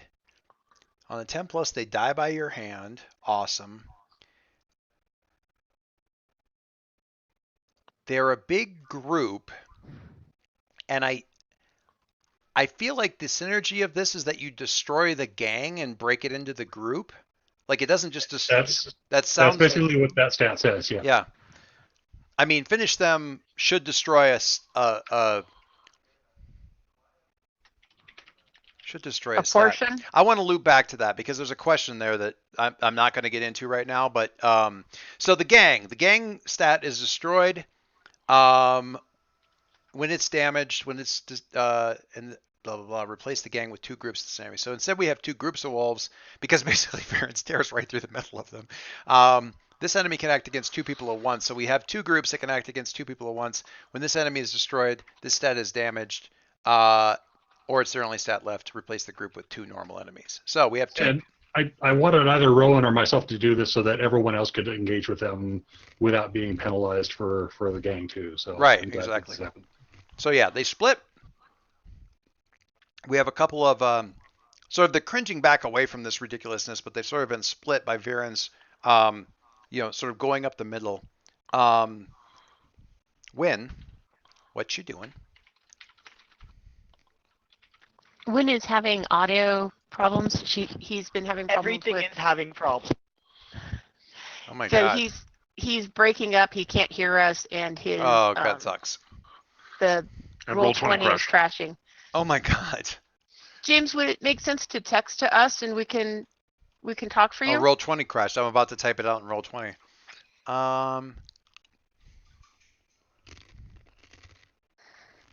My God, that's terrible.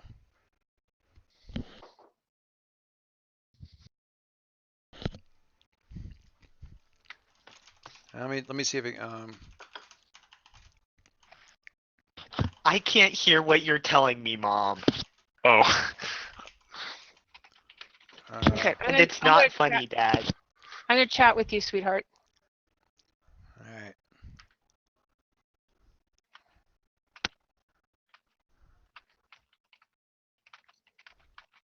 Can get a.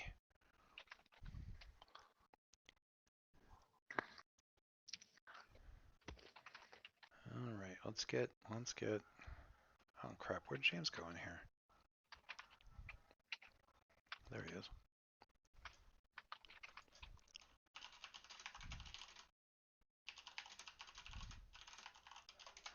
All right.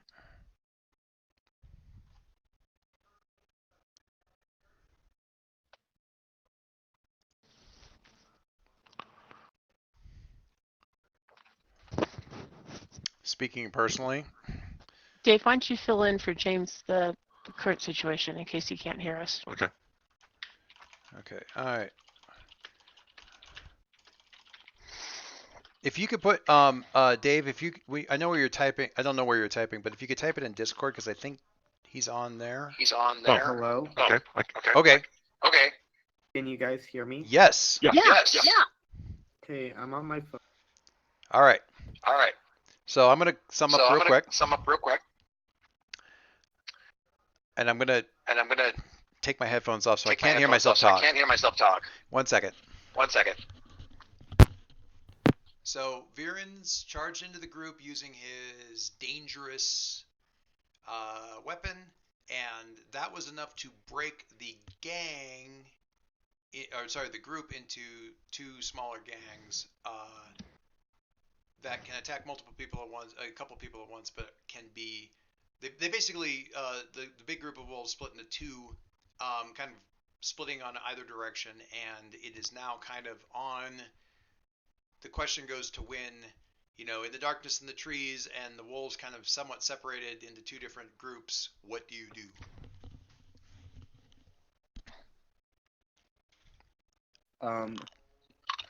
I can keep them busy so that other people can then I am looking up that move. All right.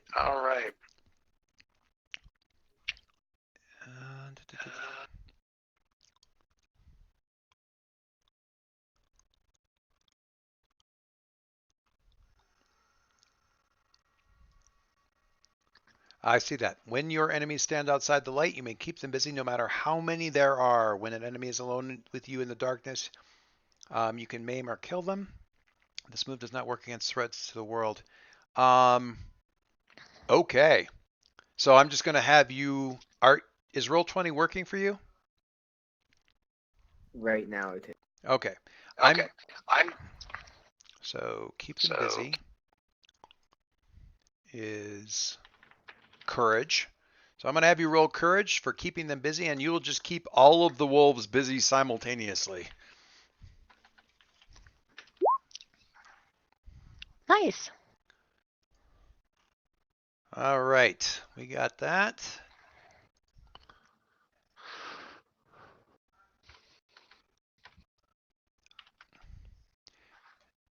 I'm going to throw this out here. Anne.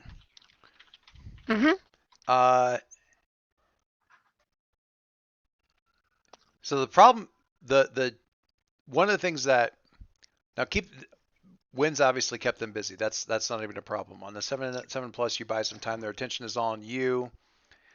On 9 minus, they will retaliate you when the time's up. One of Win's die is a 1 on the roll. You can't. Oh, that's interesting.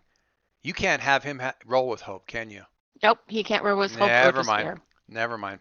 All right. I was going to say this is the perfect time to screw with their mist power. No, unfortunately, they can't do that. Yep. Okay. Never mind then. All right. So we have a 7, keeping them busy. So keeping them busy Gives us an advantage. yeah, really that little. Yeah, it gives you an advantage, and it's super annoying because it doesn't actually have it in the description of the little clickable thing for keep them busy, although I remember it does that.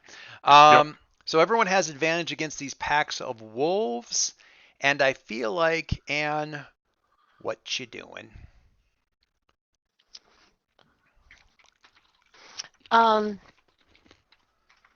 So the wolves are creatures of the mist, right? Yes. So they gain strength by having the mist around them. One of the things that creatures from the lower levels, a number of them have is the ability to affect the mist, which means they can disperse it or gather it. And so what the foxes are going to do is, working together, they're going to disperse the mist, which is going to weaken the wolves' abilities. So it's going to be damaging to them. I would say I feel like that's I don't know if it's like a disabling or outsmarting, terrifying, overwhelming could be because they're big and they're more theoretically individually more powerful than these things. But it's also sort of a physical thing. That's what I'm thinking. It's disabling. Yeah, it certainly disables some of their ability or counteracts it, that kind of thing.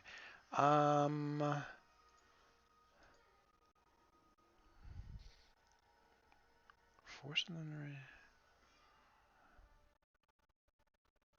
terrifying, overwhelming.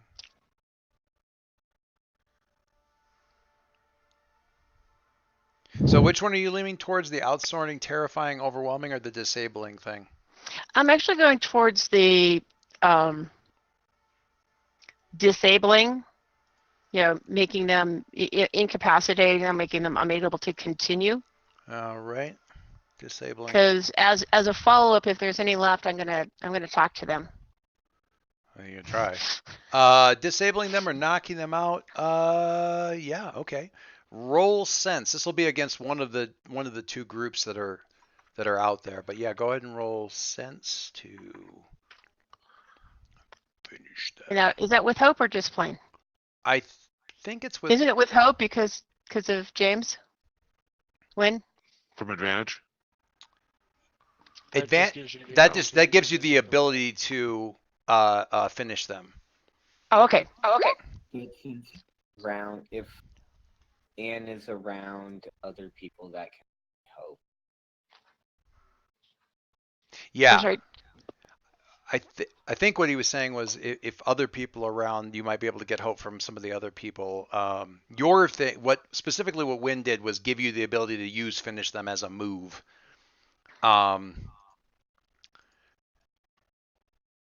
We need somebody else also. I have a thought about something that could help you. As long as we do a small, not just sort of like a small flashback, or something like that. But Anne, do you think my new token, my magical focus, will help you out for that? Yeah, I think that would be fantastic. All right, so you probably still have that from our earlier training. I got it. I have been practicing with it. So describe the token to me. It's a stone. Let's see. A flint. A flint. Ooh. Not very big. Just a small piece of large piece of flint. About the size of a hand. Is it something that you would could or would strike sparks off of? I'm not sure that Rowan would like that. You'd get heartburn. Yeah. It's more of a focus. Just asking. So Joyce, this is also Rowan's heart. Oh, well then don't do that. Um, But or no, so with our new piece of gear, I picked up a magical focus. Whoever holds it has your wizardry move. nice, nice. Yikes, that is terrifying, dude. Sorry, let me look over here to. I think that's probably enough to give. I mean, if nothing else, let you roll with hope. So yeah, let's do sense. Go ahead and roll So with should I hope. roll that again then with hope? Oh well, what did you get in the first place? I didn't A even see it. 9. I got a 1 and a 6. Just roll an additional, like just do like slash roll space d6. Okay. Look what the other dice is. Slash I think we can do the roll math. D6. Never mind. I mean, sometimes the dice are just going to be what the dice are. Okay. I think there's still some counter magic going on, especially if there's something involving this magical token from Rowan. Right, yeah. Hmm.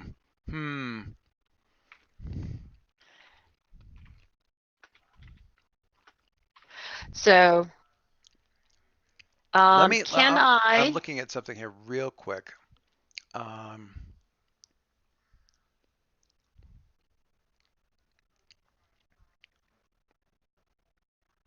just gonna. Okay.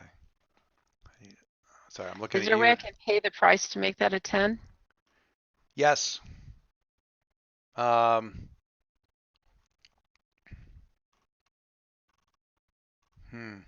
Yeah. The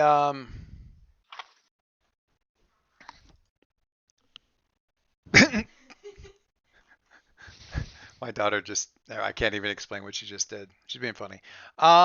Pay the price. I think that all right, you can I mean, the other thing I can do is use one of the bonds with the fox to do stuff. my thought is either damaging grace because so I'll just explain what happens. The flint jumps in your hand like two really powerful magnets, but the poles are reversed. So instead of being drawn towards one another, it's trying to push away. And as you get too close to again that stupid agate thing, it's like trying to get shoved away. You keep your hands on it, so it cuts your palm.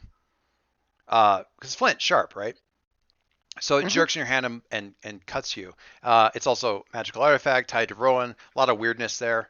My thought is either damaging grace, or alternately burning up a use of bandages, as you're like sort of like, you know, but Well, and I that also wouldn't happen have, immediately, so it's a little weird. But yeah, I mean, I also have armor, so I could be wearing gloves and it damages the oh, gloves. that could do, yeah, tear that up. I'm fine with that also. That would work. That would work too. You just wrecked my favorite pair of gloves, Rowan. Technically, he didn't. I think we're gonna have some wolf-eyed gloves here pretty soon, though. Yikes! And you wanted to talk to them? Sure. Okay. Oh, I didn't say I wanted to talk to them nice. All right. So that was finish them using the disabling, knocking them out. So I guess we're assigning that as the agate group, since that is what caused the. Well, it's close enough that they're. Yeah, but I mean, just as a way of distinguishing the two groups. Right. And that group. I gotta look at the wolf pack now.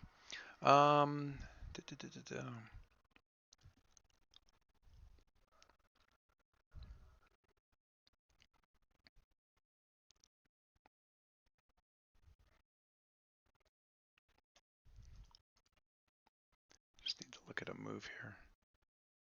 Oh, for Pete's sake, really?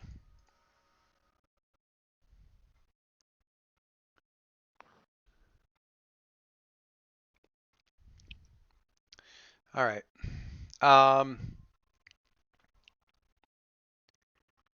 Carabas. As Anne is coming in there and the riding one of her giant foxes and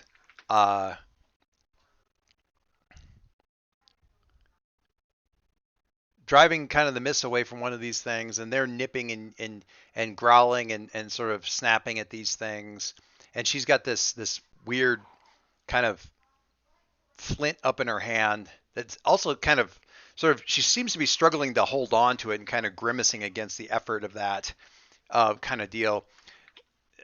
The wolves are acting rather wolf-like and slipping around. A couple of them that even with the mist out of the way are still slipping around and coming out from the side and coming at Anne outside of her sort of line of sight, so to speak. What do you do? Because you're probably closest to this thing, and I think So so. Basically, they're scattering out of the way. They're moving out of the way. It looks like she's really driving them back, but some of them are slipping around, sort of out of the line of sight there a bit, and coming around from her, kind of in her blind spot, and she's not seeing that. What do you do? And I'm going to assume that the alpha is no longer still trying to nab me, but is. Yeah, when Virens came in, there was a mighty scattering, and he's not immediately atop you. Okay.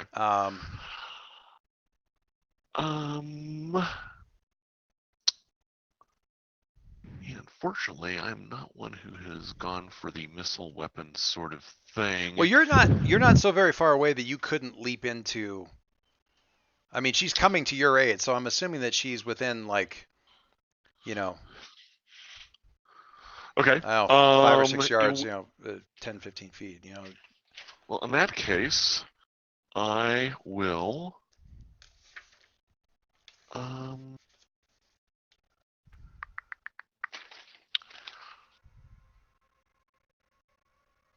I will do what I do best, and actually, do we still have advantage on these guys? I don't because this is really sort of Anne's group. There's only really effectively there's only a couple of them. Well, there's maybe a half dozen of them left, but I don't think you necessarily have advantage over them at this point. Okay. In that case, I will. I will charge to interpose and keep them busy to keep them off of her. I mean, Anne always has my back, so I must do the same. All right. You are then. I will go ahead and draw my epee for this particular encounter. What does that do? Functionally speaking. I mean, does it have a specific mechanical function? Yes, it lets me melee. It's my trusty epee. Your trusty epee. Gotcha. Keep them busy when you act as distraction. Okay, so have you roll courage. Which is damaged, but because I have the courage of the halflings, you're still. I can ignore that. You're still in there.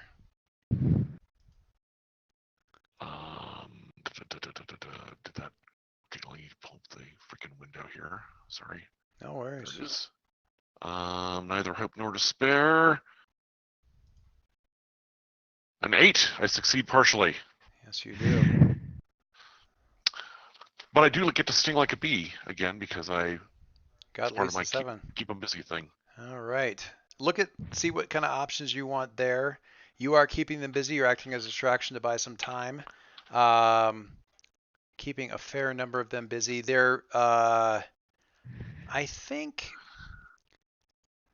still let them function as a group.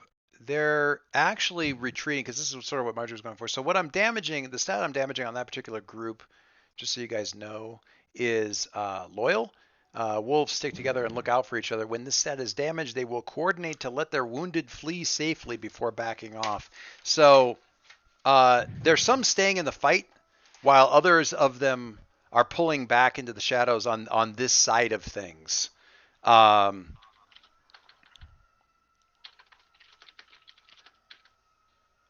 You know, where things are scattered, and you know, because they're back away, and sort of Viren's standing in the middle, and the you know his warg like now kind of in the you know sort of right in the center of this clearing. You got another group that's kind of pulling back and kind of circling around.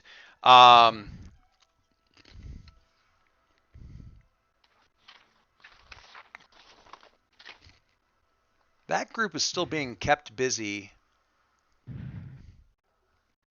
by Win, who I'm kind of imagining kind of flickering in and out of the shadows and stuff like that. There's yipping and snapping. With them, kind of the roles reversed, unable to really land a blow. Sort of deal.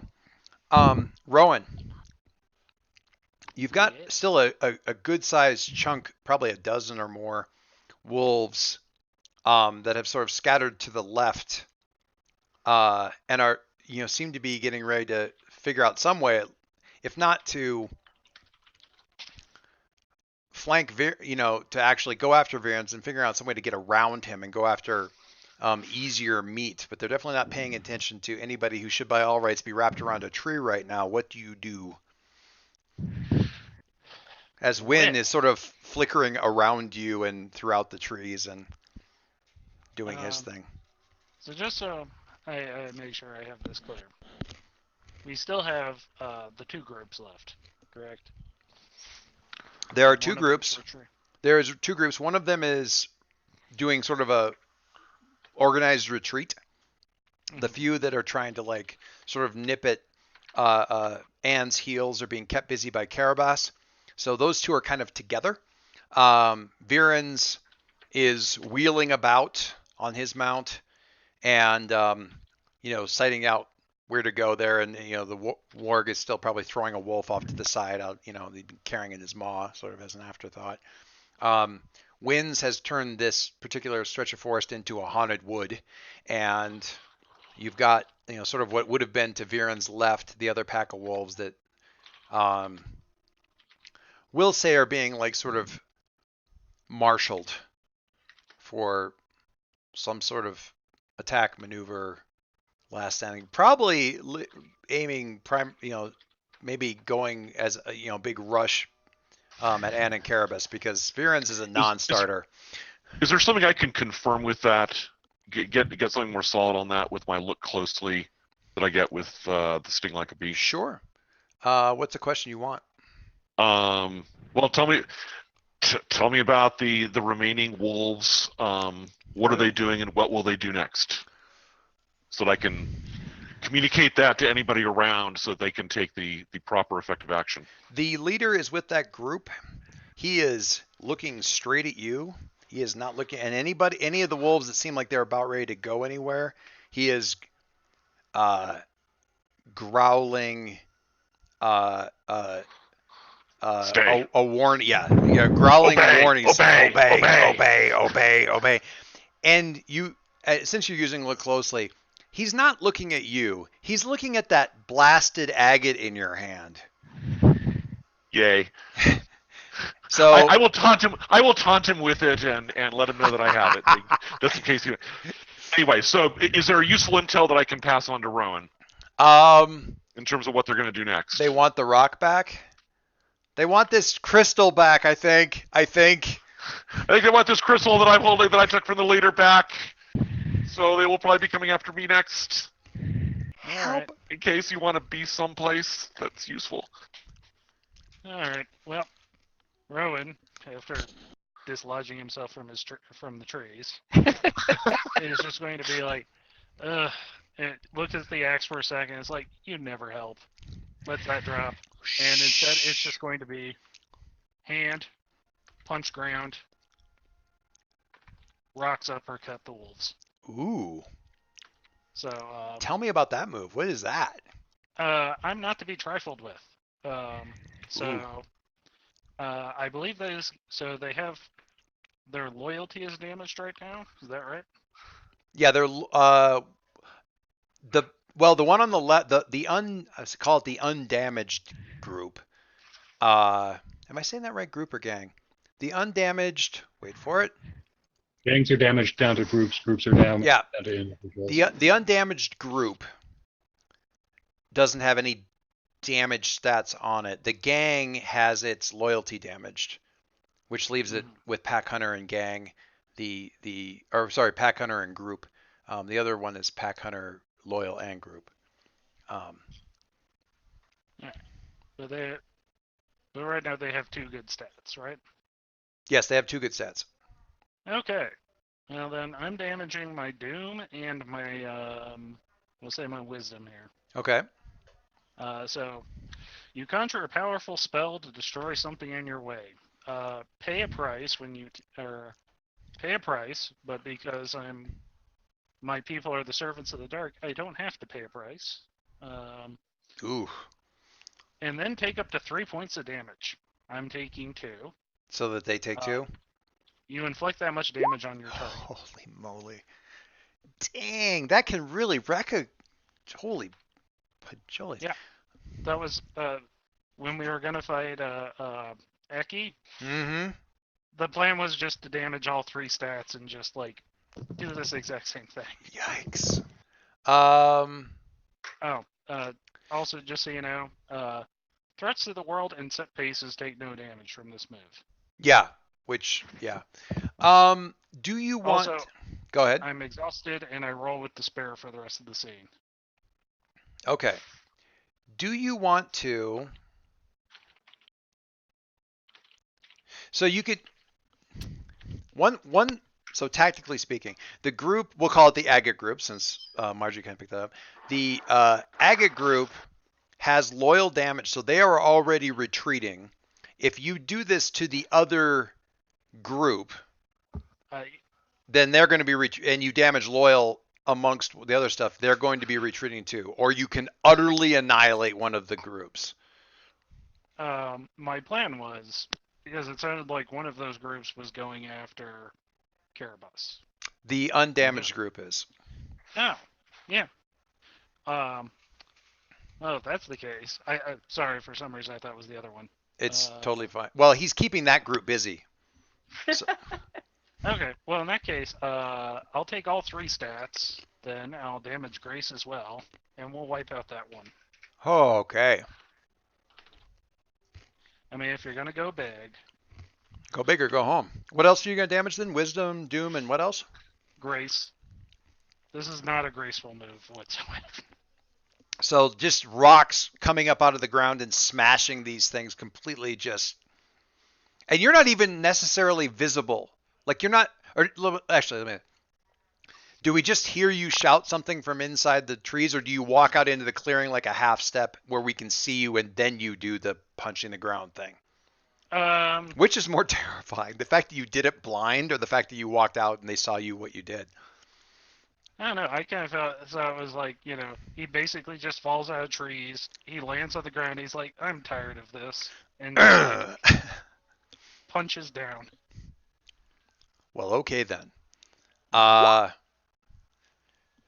And kind of the way I imagine it is not like rocks come out. No, it is big stone fist up. That is... I like the gift that Bill just put out there. That's good stuff. Is that Yamoto? Yeah, it's the wave motion gun. Very nice. Yikes. Okay. Right. Okay, that group is basically annihilated. With the exception of probably the leader is like laying there wounded and probably not dead yet. The other group that Carabas and Anne were sort of engaged with, keeping busy and or damaging, that had damaged loyal and were retreating, will continue to retreat should you allow them to do so and get themselves out of the way. Does that suit everybody? Or did somebody want to do one more roll? and really whoop them because they will leave. That one group will leave. At this point, Rowan basically rolls on his back and is just like, I'm gonna take a nap now. Despite the leader growling like "Stay, obey," stay, obey. Despite that, they aren't staying or obeying. They are definitely getting the hell out of Dodge. Is that good? Is that good for everybody? Or do we like? But I Sure. wanted to hit him one more time. I mean, on the When one are hand, they might accost further travelers, and that's bad. But on the other hand, know when you're ahead. Yeah, I was going to say, when did you want to do anything more to damage them? because you could certainly hunt them through the trees. I'm good. You good? All right. I think Wynn's the only one that got out of that unscathed, which is awesome. All right. So, the wolves are scattered. What have we learned? Rowan is shook, taking stock here. Viren's is, well, the only blood on Viren's is somebody else's. It only makes the hammer look more terrifying. It only makes his mount look more terrifying. There's even blood on the muzzle of the foxes. They are carnivores. They are carnivores. So, and Anne's like got like a shallow cut, nothing to have to burn anything, like a shallow cut through the glove into the hand, but not like into the meat kind of thing. It's more like a red wheal more than anything else. Carabas is looking a little bit battered, Mauled. bloodied. To be fair, some of that was his own people hurting him ahead of time.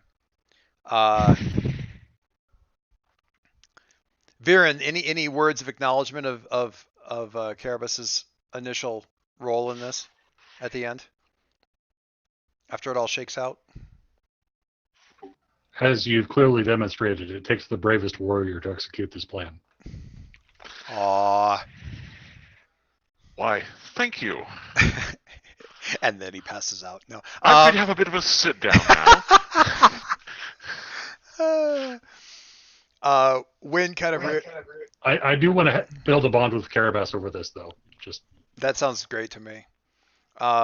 Wynn kind of sort of reappears in the clearing. None the worse for wear, really. Having kept all of them busy and kept all the wolves vulnerable. And that leaves Rowan, who is, as I said, having himself a lie down. There is still, many of the wolves are dead. The leader is still kind of like dying. I know that Rowan's rolling with despair at this point in time, but Anne, do you have the ability to talk to animals now? I do. If she could talk to the... I told you I wanted to talk to them. Well, there you go. So yeah, and although its ability to articulate in common is basic language, as much as you can talk. I'm going to talk to it in wolf. These things are, if you're talking to it in its native tongue, are more articulate, intelligent by a notch or two than your typical creatures. So sure. Yeah, I figure I should be able to do that since it's not too far off from Fox. Sure. So just to let you know, if I speak softly with someone, I immediately gain a bond with them. Okay. And there's things that I can do because of that. All right. So I will have you roll speak softly then. I will roll speak softly. Are you, still somewhat... I just noticed that you guys drew a tornado over the chain. That's terrifying. All right, sorry. Still probably at some range because the wolf is still dangerous. Even laying outside and probably dying. But all right. Whoop, wrong tab. Holy cats. Oh, what did it do? That was weird.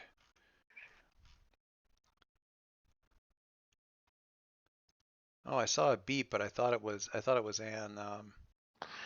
Yep, that was Dave posting something. I see. All right. So yeah, go ahead. Speak softly is wisdom.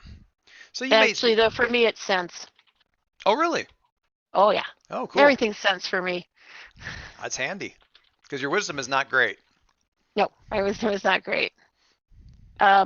Neither hope or despair. I don't think so. Probably, Yep. but that All hardly right. matters because that there is a 10. Speak softly. When you have a quiet chat with someone, you may roll a thing. They must answer each question honestly. You may ask 3.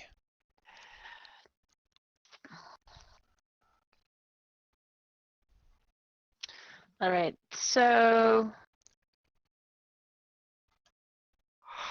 oh, excuse me.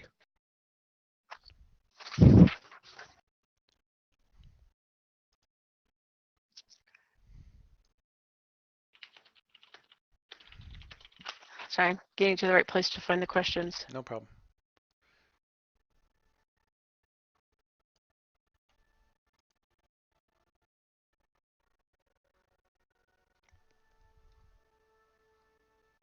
It's in on the sidebar also. Yeah, no, I'm just thinking about which ones make the most sense. I'll solicit advice from the group if they have suggestions.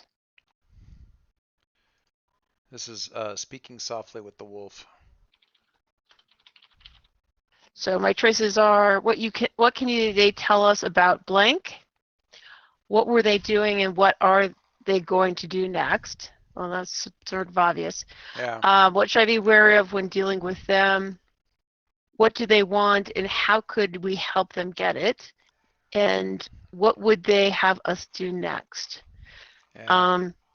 My first thought is something along the lines of Something about the gem. I mean, What can they tell me about the gem would be a pretty easy one. yeah, gem or master is kind of the word I was thinking of using. And just so you know, because of the wild speak, they will listen to me. Sure. At least the first time I talk to them. And then because I'm going to use my bond with them. Okay. And my bond has the values of precious and useful. So I'm going to add that extra useful in there as I'm asking them this question. So what can they tell us about their master? I want to look at that useful thing real quick. Just give me 1 second. It should be on 35.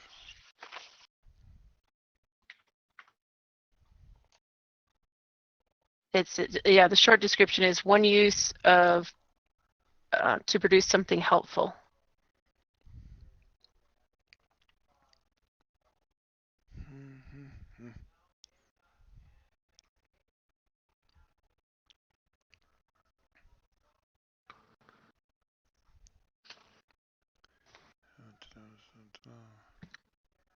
Something limited by what it is.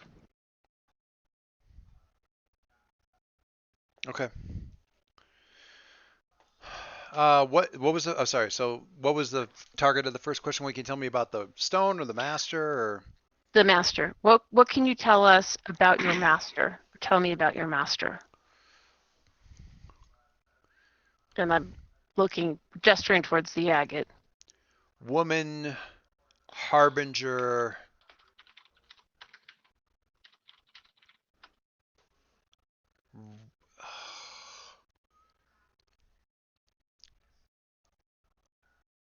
How did she smell? very nice. No, I'm just thinking from like an animal's perspective. Yeah. Yeah. Woman, harbinger, smelled like blood, rules these hills now.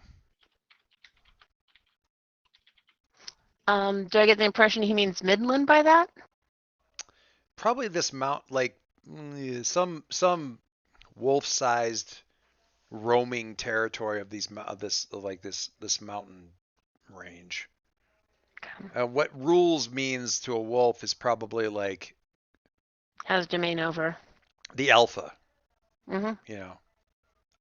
Although I don't know that they would ever express alpha for a female, but yeah, for all intents and purposes, she's the alpha for this. So I guess my question is, I didn't realize that mist creatures were common in the Midland. Is that something that's surprising, or is that? The mists don't always obey rules. Some of the creatures that maybe got their start in the mist can sort of bring it with them. That's why these things are such a pain in the ass, because they're not in an area that's used to dealing with the mist, but they can sort of bring the mist with them. The mists have been a bit of a hassle for you up to this point because these guys have been dealing with it, or have been sort of bringing it along with them. So is it common? No. Does it never occur? Also no. Okay, so it's not unheard of. I'm not sure if we were exactly aware that this particular area had been touched by No, the I mean mist, no. Or- It's like part of the Harbingers. it's like earthquakes on the front, or not earthquakes, tornadoes on the Front Range. It's not common. It's not Mhm. impossible. It's a hell of a spot of bad luck. In this case, if you were just running into straight mist, it would be very damned odd.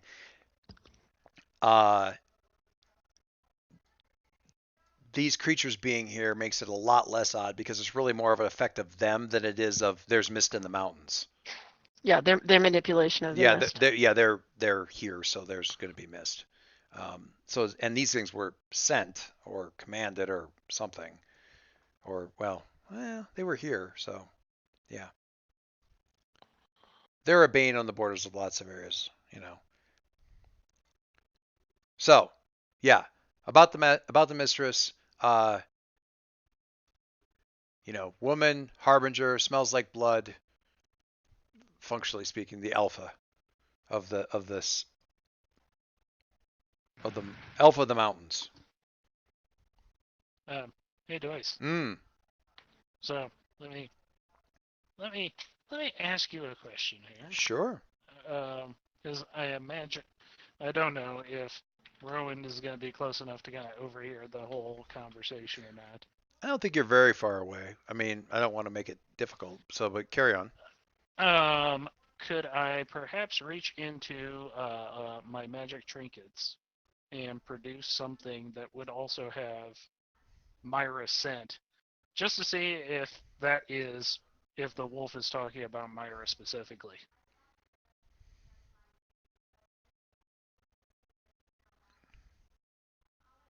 If you two have a bond with each other, then yeah. We don't currently, but If you agree that you two have a bond with each other, then yeah, sure. I agree to that. I mean, I'm sorry, Mira or myself? Myra. Yeah, if Yeah. yeah. So Rowan has a shared bond with Myra, and as such has something on her that has her scent. Well, please tell me what that is. It is going to be Something that would carry a scent, so it can't be too metal or something like a headscarf or a. No. It's gonna Bloody be ropes. Bloody, what's that? bloody ropes. Jesus. Yeah. It's going to be a leather wristband with runes burned A in. friendship bracelet. Yeah. She made you a friendship bracelet of No. evil. You will be my friend. It says right there in the runes. I like it. I like it a lot. I have to figure out what the bond is. We'll worry about that later. I was going to say, I have already written it. Oh, what is it?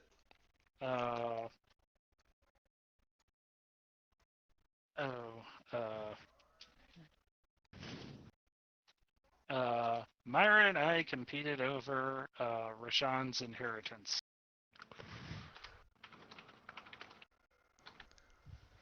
begs the question of how you got the thing, but okay. As I say, this isn't Rashawn's inheritance. No. It's hers. I get that. I'm just wondering how that all came about. Oh man, I need you to be fighting your ex-girlfriend. That'd be awesome. No, it's fine. Doesn't necessarily rule that out. Anyway, yes. And yeah, they can absolutely confirm that it's Mira for that. Well, shit. And she's apparently still Wrapped in up the in area. all of this. Yeah, wrapped up in this and kind of in the area-ish. If not close to hand, then near at hand. Rowan, is there something you want to tell us? No, I really do not. Not So we have a couple especially. other questions for the Wolfies if people have suggestions.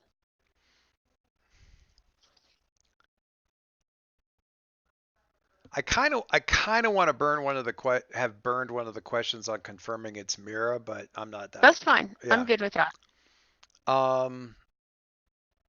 Obviously the agate was some sort of thing that she left as sort of a Rowan, not trap exactly, but counter. Well, Bill called it a countermeasure, counterspell, something like that. How about this? Will the wolves understand the concept of a harbinger or magic user or something like that? Well, they know the thing knew what the harbinger was, whether or not that was actually the word that they used, but they're these old wizards or something like that. Then yeah, sure. Besides the leader of the mountain, are there others like them here nearby? Not that we've smelled. She came alone, but one piece of good news. Yeah, she came alone, but she smelled of something with greater power. Yeah. So, yeah, I'll give you that part. All right.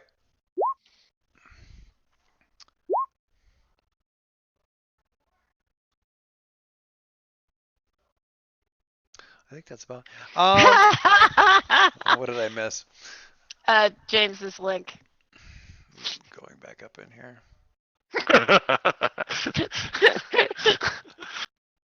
Nice.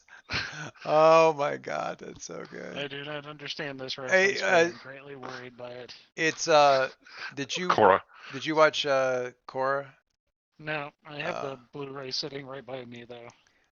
Very creepy waterbender in that one, and that's her love token. That's her love token, which is meant to be worn as like a collar by the boys. She's decided she's in love. I don't know about you guys, but I'm much more concerned that there's a whole wiki for yandere characters.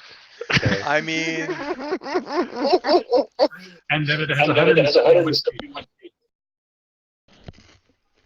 That's some good research there, James. Well done.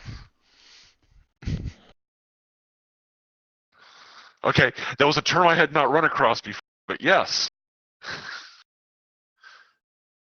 Yeah, that's exactly. Wow. This wiki greatly disturbs me.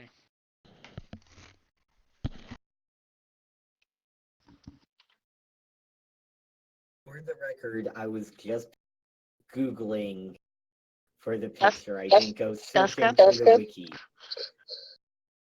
Creepy bracelet. You mean you didn't have Yandere, the Yandere wiki bookmarked?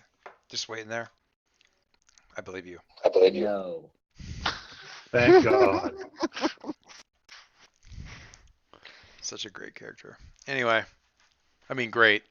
Horrible, but great. All right. We never quite get through as much as I think we're going to get through, and by quite I mean half. But we came up with so much interesting stuff. There was some, and we finished the encounter. A proper good fight. That was not actually the encounter that I meant to put in the way of getting to the city. That was the first thing. But the other thing I think is actually sort of about the same size. So that's why I say halfway. Yikes. All right. I think we have we have a few minutes. Do we want to look at? I feel like we want to. Do we want to look at the sort of recovery stuff, making camp, eating, all that kind of stuff? Is that a thing that we Well, would do now? Seems like I was gonna say, it's not the recovery move because that only happens when we're in a. right. But Sitting- there's like eating and yeah. all that kind of stuff. Now that's the easy part. So Well, but the bandages, what does that give me for? There's a couple things. There's a everybody's got a lot of See. stuff probably that lets you do things. The bandages are, for example, they're healing and slow. So that lets you. Well, I refer you in part to page 35 and all the item tags because it kind of tells you some of this stuff. Okay. Effectively, they're a healing that you can use out of combat. And they're slow But- because they take a long time. Yeah. The thing is that food can be used for a limited amount of healing, a little more depending on who has moves, and then if we've taken a lot of damage, at that point we dip into our healing items. Right. Okay. So the fill your belly is probably the move in question. I think. Well, I'm just wondering if Rowan needs a little bit extra. well, if I share a move with, or if I share a meal with somebody, collectively between the two of us, we get one extra stat healed. Okay. I have a packed lunch that I would be happy to share with you. I You was know gonna what? say, but don't you need healing yourself? Yeah, but Yes. it heals him as well. Oh, okay. Yeah. Yeah. So food. We'll go. Let's look at fill your belly with food. Is, Unless you've got something even better, Anne, because you're the hostess with the mostess. Only if you're a horse. there you go. Food is important in Fellowship. When you are between scenes, you may use food to heal 1 damage. When you share a meal with friends, 1 person may heal an extra point of damage. Okay, so help me parse this. When you are between scenes, you can use food to heal 1 damage. Check. When you share a meal with friends, 1 person may heal an extra point of damage. Does that mean a total of 2 things are healed or a total of 3 things are healed? So Ugh. so allow me to give you this example here. Yeah. Rowan and Karabas are going to sit down and have, some food Sure, on the Mel. way to the next encounter. Yes. So, between the both of us, we're going to mark off 2 uses of food. I will mark off one of mine. Karabas will mark off one of his. Now, Except because we Go shared a meal with each other, and because, there were laughs to be had and camaraderie to be had, mm-hmm. during that, one of us will get to heal 1 extra stat. Gotcha. And you have 3 damage right now, and Karabas has 2 damage. Is that correct? Correct. So it should be Rowan. And actually, my lunches will feed 3. So if there's someone else who has damage, I don't know if I think anybody- Anne took damage. Anne took damage. Anne took No, I damage just- to gear. She I can't. just damaged my armor. Mhm. Oh, okay. Yeah. When you share with friends, so yeah, you 2 are the only 2 that are actually. You might want to save your packed lunch unless it's the only Yeah, food that let's you've say your got. pack lunch. I have 2 berries and tea that I can share with you. Okay. Then I also have the bandages I can use for you or for Karabas, Right. which will help with healing Technically. or both Let me just. Yeah, I think you could even do both. if I use them up. Well, they're used up until you get a recharge Yeah. kind of thing. Yeah. Healing properties when you use them. The one who used it or has it used on them heals 1 damage. Where's slow? Oh, there it is. Takes you a long time to use. Cannot be used under. Oh, that doesn't mean it like takes forever. It means it's like it doesn't. It'll kick in 3 No, days. I think it that means just means that it's not instant. You're not It's not doing like it- I can just slap a band-aid on you and you're good. in the middle of combat kind of a thing. Yeah, Yeah. Gotcha. All right. You need both time and safety. No problem. All right. So, yeah. So, share a meal. Chatting, laughing, a bit of gentle ribbing about you were supposed to be the cavalry riding in. And Instead, you ended instead, up taking more damage than I did. and it's like, oh, it really wasn't that bad. And he just sort of gestures eloquently towards the smashed Rowan-shaped hole through the trees in the background. You know, there's a lot of stories about, wizards trapped inside of trees. I never thought I would actually see how it happened. Karabas, I will direct your attention to my giant fist 15 feet away from me. Thank you very much for your assistance. That's so good. I love that. Okay, so between that, Anne, do you want to use your bandages? I'm happy to use bandages for any and all who need them.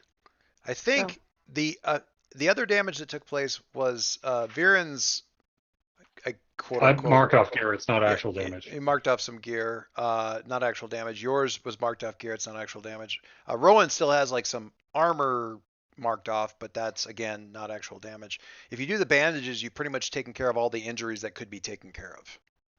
I think. From use one for each. Yeah, one for each, and you've kind of got them back up and fighting fit. Well, let's do it. Now you do realize that it's mostly horse ligament, and the creams are not the best spelling, but they work really well. So I think it's the bandages that heal my courage by making me feel like brave wounded warrior with the bandage over one ear or something. The heroes that stink together. Something. You started on the bandaging, and they sort of like there's a moment of pause, and they both kind of thank you, and then gently, politely, but very emphatically asked if you could wait to apply the salve until after they're done eating. Because we'd really kind of impinging on our enjoyment of the meal. The funny part I find in that is, Anne, do you want to know what stat you healed? Which was that? My doom. Doom. Oh, that's great. That's appropriate because, my doom is very important for me, actually. Yeah, it gives you that extra stat that you sort of need to run a bunch of this stuff, really. Well, and my bond with Rowan is, I'm afraid of losing him, so. There you go. So doom is important. Doom is important. I did add a couple extra bonds for Rowan's story. Since oh, nice. I can add bonds like just for just like to my have. fox sheds. Nice. And with that, I think we can jump to end the session and kind of go see where we're at. We can all flop in the Fennec pile. Yeah. At the end of the session, answer these questions. Did we save or protect a community in need? No. Nope. Not really. No. Only ourselves. No, yeah. Did we strike? We destroyed a wolf pack. Is that we protected the local squirrel community. Yeah. Did we learn more about the Woodlands people? That's an obvious yes. I think we learned a whole bunch of cool stuff. Did we strike a blow against the Overlord and their minions? I mean, you defended yourself from the minions, but I don't know that. We've taken out a very. Yeah. I mean, I'm fine with it being a yes. I'm fine with it being a no too. I mean, They struck out against us, and we struck back at them hard. So I think that. But I mean, yeah, I'm fine. I'm fine with the. It's just that the person commanding them is not particularly put out. Like they were meant to be an expendable resource. It's kind of like you fought some orcs.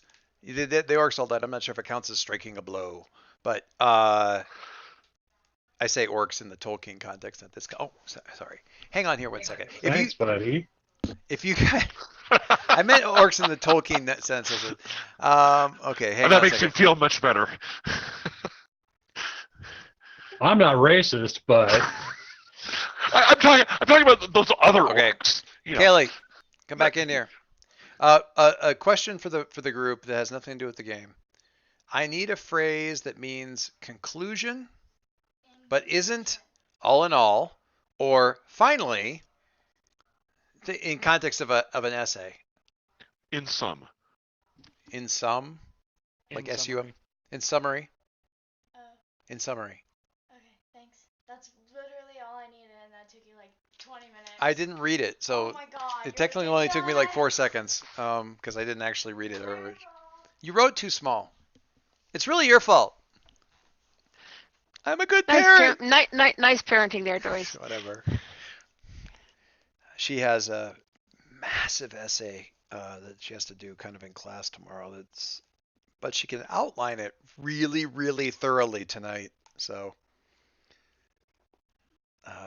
yikes. Anyway, I mean, guys, I'm fine with either with it being a yes. That's totally fine with me. So for each yes answer, the group chooses one of the following options. Each player refreshes one piece of gear to its full value. Each player chooses one stat to heal. Don't really have to be done now that we've done that. Or you choose the Fellowship and the Overlord chooses one player to level up. So, what are we doing? How are we doing on gear at the moment? I know Anne's Anne's took got a some damage. ding. Rowan's got a ding. Virens has a ding. Or Rowan, do you have more than one ding? I have all my food is gone. I have extra Oh. food. Don't worry about that. Oh, I know, And but I've got food. I mean, I specifically have extra food as a skill. all my food's gone. I've got one use of my magical trinkets down. I've got one use of armor down. Oh yeah, you got a lot to. Yeah, it's a So- bunch of little dings. I'm not worried about them right now. I think we'll be fine. Could I leave that So up? does that mean we should instead go on to do experience stuff or leveling stuff for folks? And I'm willing to burn at least one of these for equipment if we've got enough equipment down. But I mean that. I'm good either way. I know who I'm going to choose to level. So we can go that way too. You're gonna level one of the wolves up. I know. Yeah. They're gonna come back and be that- like, "Listen, I know we got our butts kicked last time, but this time I'm But now powered up." I'm level 2. I'm going to suggest we go ahead and do equipment because if this wasn't the encounter that There's Joyce yeah, was planning for, then we know that there's something more. I'm being very meta here. Sorry. yeah, no, but that totally makes you've got if you want to be This is a non-meta, game where meta is appropriate, though. Yeah. That's meta is absolutely appropriate. And if you don't want to be meta, you can say there's a lot more mountains to get through, and we know that there's a harbinger out there making our lives difficult. I'm okay with the gear as well.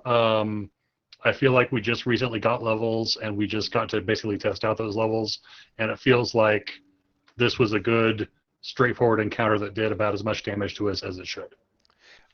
Thank you. Was really hoping that would do because I was like, we just need to have a thing where we just see how all this shit works.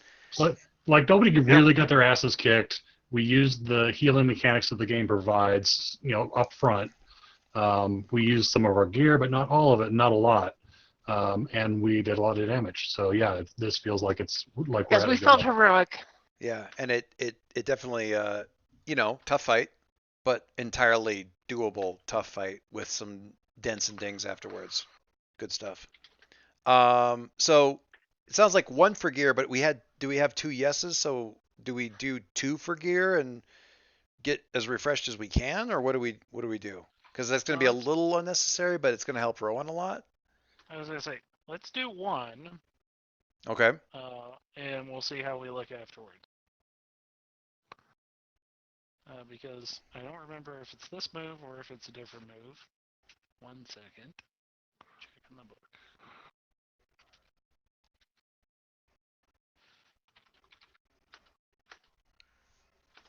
Ah. Okay, each player refreshes one of their gear up to the full value. I Yeah. was thinking of each player chooses one stat to heal. It does not have to be one of them. Right. Yeah, that one's much more limited in terms Yeah. of healing. So, I'm fine on doing the gear refresh. That gets Ann back her bandages. Yeah, I guess I shouldn't say Rowan's the only one that benefits from doing it twice because Anne's actually got armor, but also 2 bandage uses dinged. So that would get like both the bandages back or what her armor, because her armor only has 1 use, so getting that back. I'm pretty okay with that too, and I would benefit from either of those options myself, so I have no preference. Well, let's just re-gear then.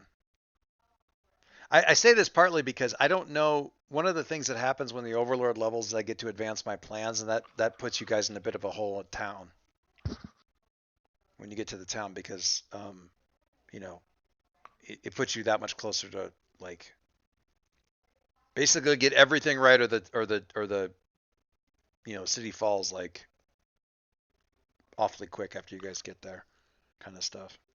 So you might want to. It's worth if you want to talk meta. I know I am fully prepared that one time we will get there just after the Overlord has taken over a place. Like, oh well, shit. Yeah, exactly. So yeah, one nice thing about I guess the other flip side of the gear is I don't necessarily make any headway this time, which is good too. So is that 2 gear advances, 2 gear patch ups? Sounds like it, yeah. Okay, yeah. Sure. All right, so yeah, everybody, if you don't have 2, obviously you're not going to benefit from that, but if you can, everybody, if they have gear 2 patch up, should patch up 2 uses of their gear. And if you want to see a Fennec pile, go to Discord. A pile of Fennecs. Pile of Fennecs? Aw, that's adorable. And I'm just imagining like Anne like in there about the size of a chew toy.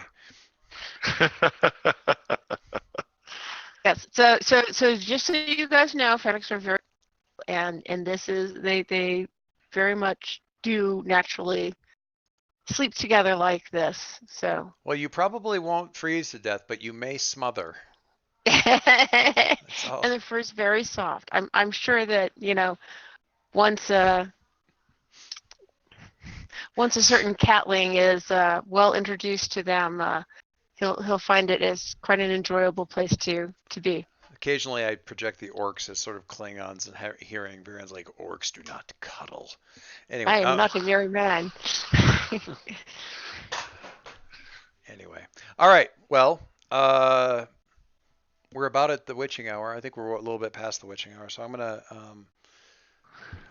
wrap this up, guys. Thanks. Like I said, I think it's great. And Bill summed up the thing, so I'm just gonna agree with Bill's sort of summary of the thing. It seems like it did exactly what it was.